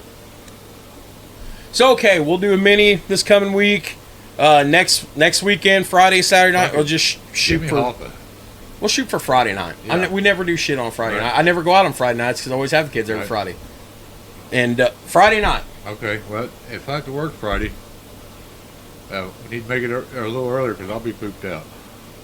You just let me know if you're working Friday. Okay. If you are, we'll move it back to Saturday or something. We'll figure it out. Yeah. Jimmy Hoffa. Jimmy Hoffa. We're doing Jimmy Hoffa. Hell yeah. Hell yeah. Okay. We're going to find you, Jimmy. How was this episode? I liked it. Do you think it was as good as I was all excited about and being hyped up? I think it was. Oh, I do too. We had a lot of interruptions, and holy shit, I thought I was seeing ghosts. And yeah, it was... I would like to point out that I was right. I did see an orange shirt. Yes. We went outside. Somebody made it past us. Somebody made it past us. We didn't even know it because we was too in depth looking at the notes. So, yeah. Debunked. Now we're gonna go outside and play some wiffle ball. Yep. All right. So, anything else? No.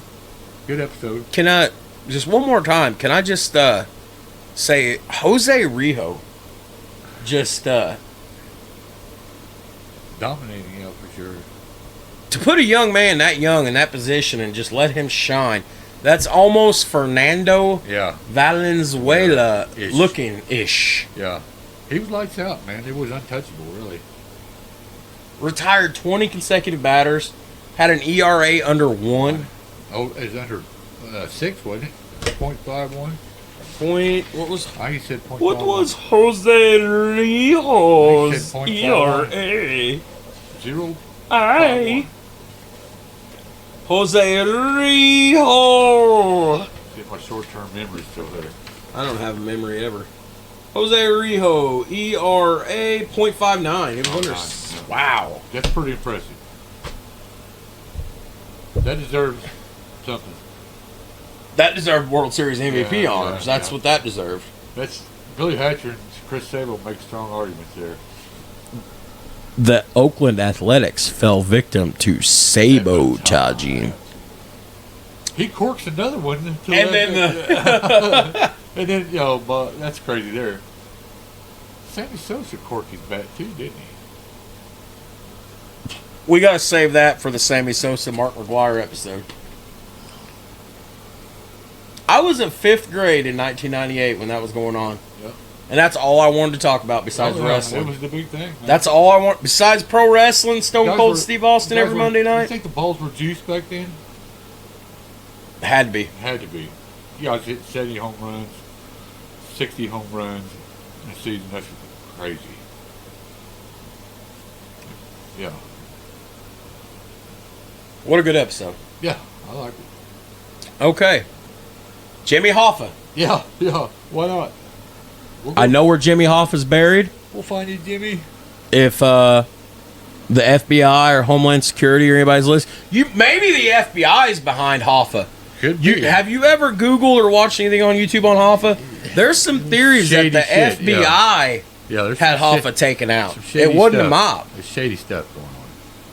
I wouldn't put it past the government. But regardless, I have information as to the whereabouts of the remains of Jimmy Hoffa. It's not like meat, huh? No. All This information will cost you $150 million or a trip to Red Lobster, all on you, all I can eat, and a lifetime supply of Red sugar-free Big Red soda. Dead serious. Yeah. Huh. Okay. Be interesting. See what your theory is. And maybe some walnut ice cream for Kurt. Oh, you remember the walnut Yes. ice cream, don't you? This is good. Black walnut ice cream. That does not look good. I mean, Did you eat some? I took one bite. Well, and I was like, what it's the ice cream. Who fuck doesn't are you love ice think- cream? Oh, what the fuck are you thinking? I took one bite. Was it homemade? No. You could buy it in the store. Great value. Walnut ice cream. Black walnut ice cream. And it smelled like a walnut. You This ever smelled a walnut? This dude had to be higher than Giraffe Pussy to buy something like Well, this. you want to try something new. And it's what happens when you try something new. If it ain't broke. Think about that analogy, how fuck that is. Higher than Giraffe Pussy. You ever seen the vagina on a Yeah, giraffe? it's pretty high up. It's pretty high up pretty there. high up. Who the fuck puts walnut with ice cream? That's Black walnut. I mean, that is the worst. Did it smell bad? Yes. The combination is the worst ever in ice cream. Black walnut ice cream. And he said, well, I want to try something different. Well, that's different, all right. If it ain't broke, don't fix it. Vanilla works for me every time. Oh, before we go, back to the After 2 Beers thing. I got something I want to tell you about that. So I listened to their last episode. I've listened to it twice now. It was a really good episode. They released this about 2 or 3 weeks ago. And towards the end of their episode, they had about a 5-minute spiel about us.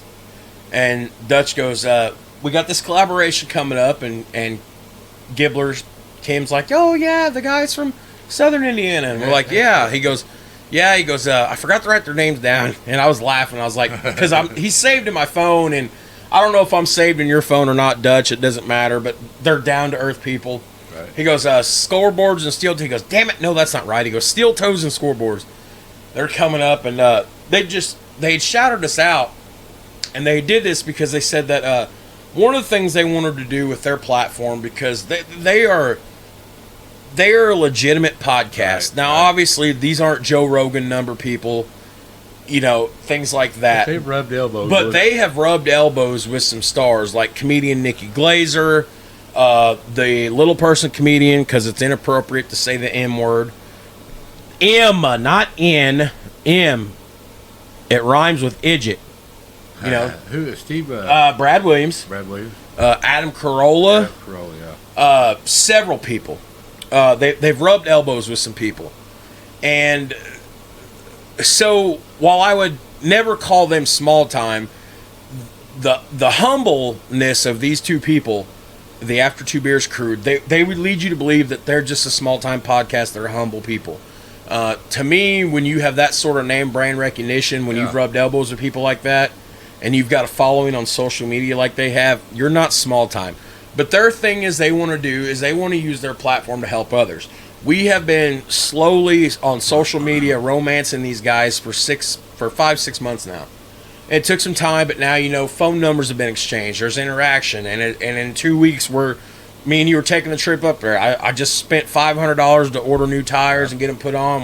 I'll have them put on a week from, 5 days from now. We'll have fresh new skins, fresh oil change in the Dadmobile to go up there. Like, this is all coming together. And they just, it meant a lot to me to hear them say that they wanted to use their platform to help others like us, because we are coming off our 2 best months to date.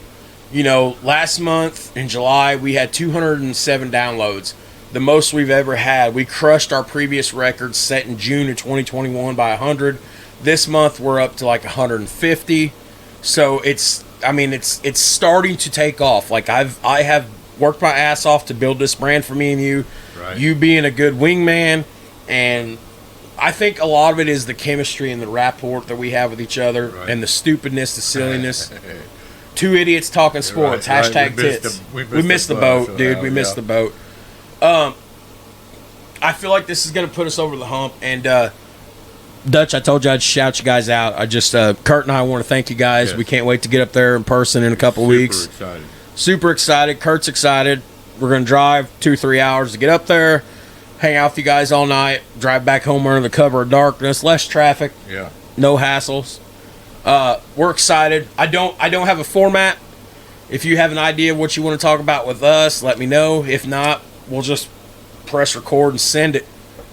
But forever grateful for this opportunity, and we're forever grateful for the downloads that we get from all you guys, the support we're starting to get. We're picking up new downloads every day. Shout out one more time, Kurt. Don't say it. He wants to. Whoever is in California downloading this show, shut up, Kurt. I said something on the mini episode I did by myself a few days ago about the post fight. Totally blew my train of thought. Whenever I did the last episode, I did the big post fight show. I asked you, please come forward and contact me on my personal Twitter account at the Atkins Asylum, or get us at Steel Toes and Scoreboards on Twitter or on Facebook.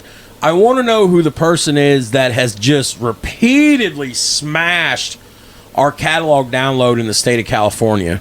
I want to know who you are. Please come forward. We'd like to personally shout you out. I don't know where you're at out there. It looks like it's 1 or possibly 2 listeners. I don't know the locations.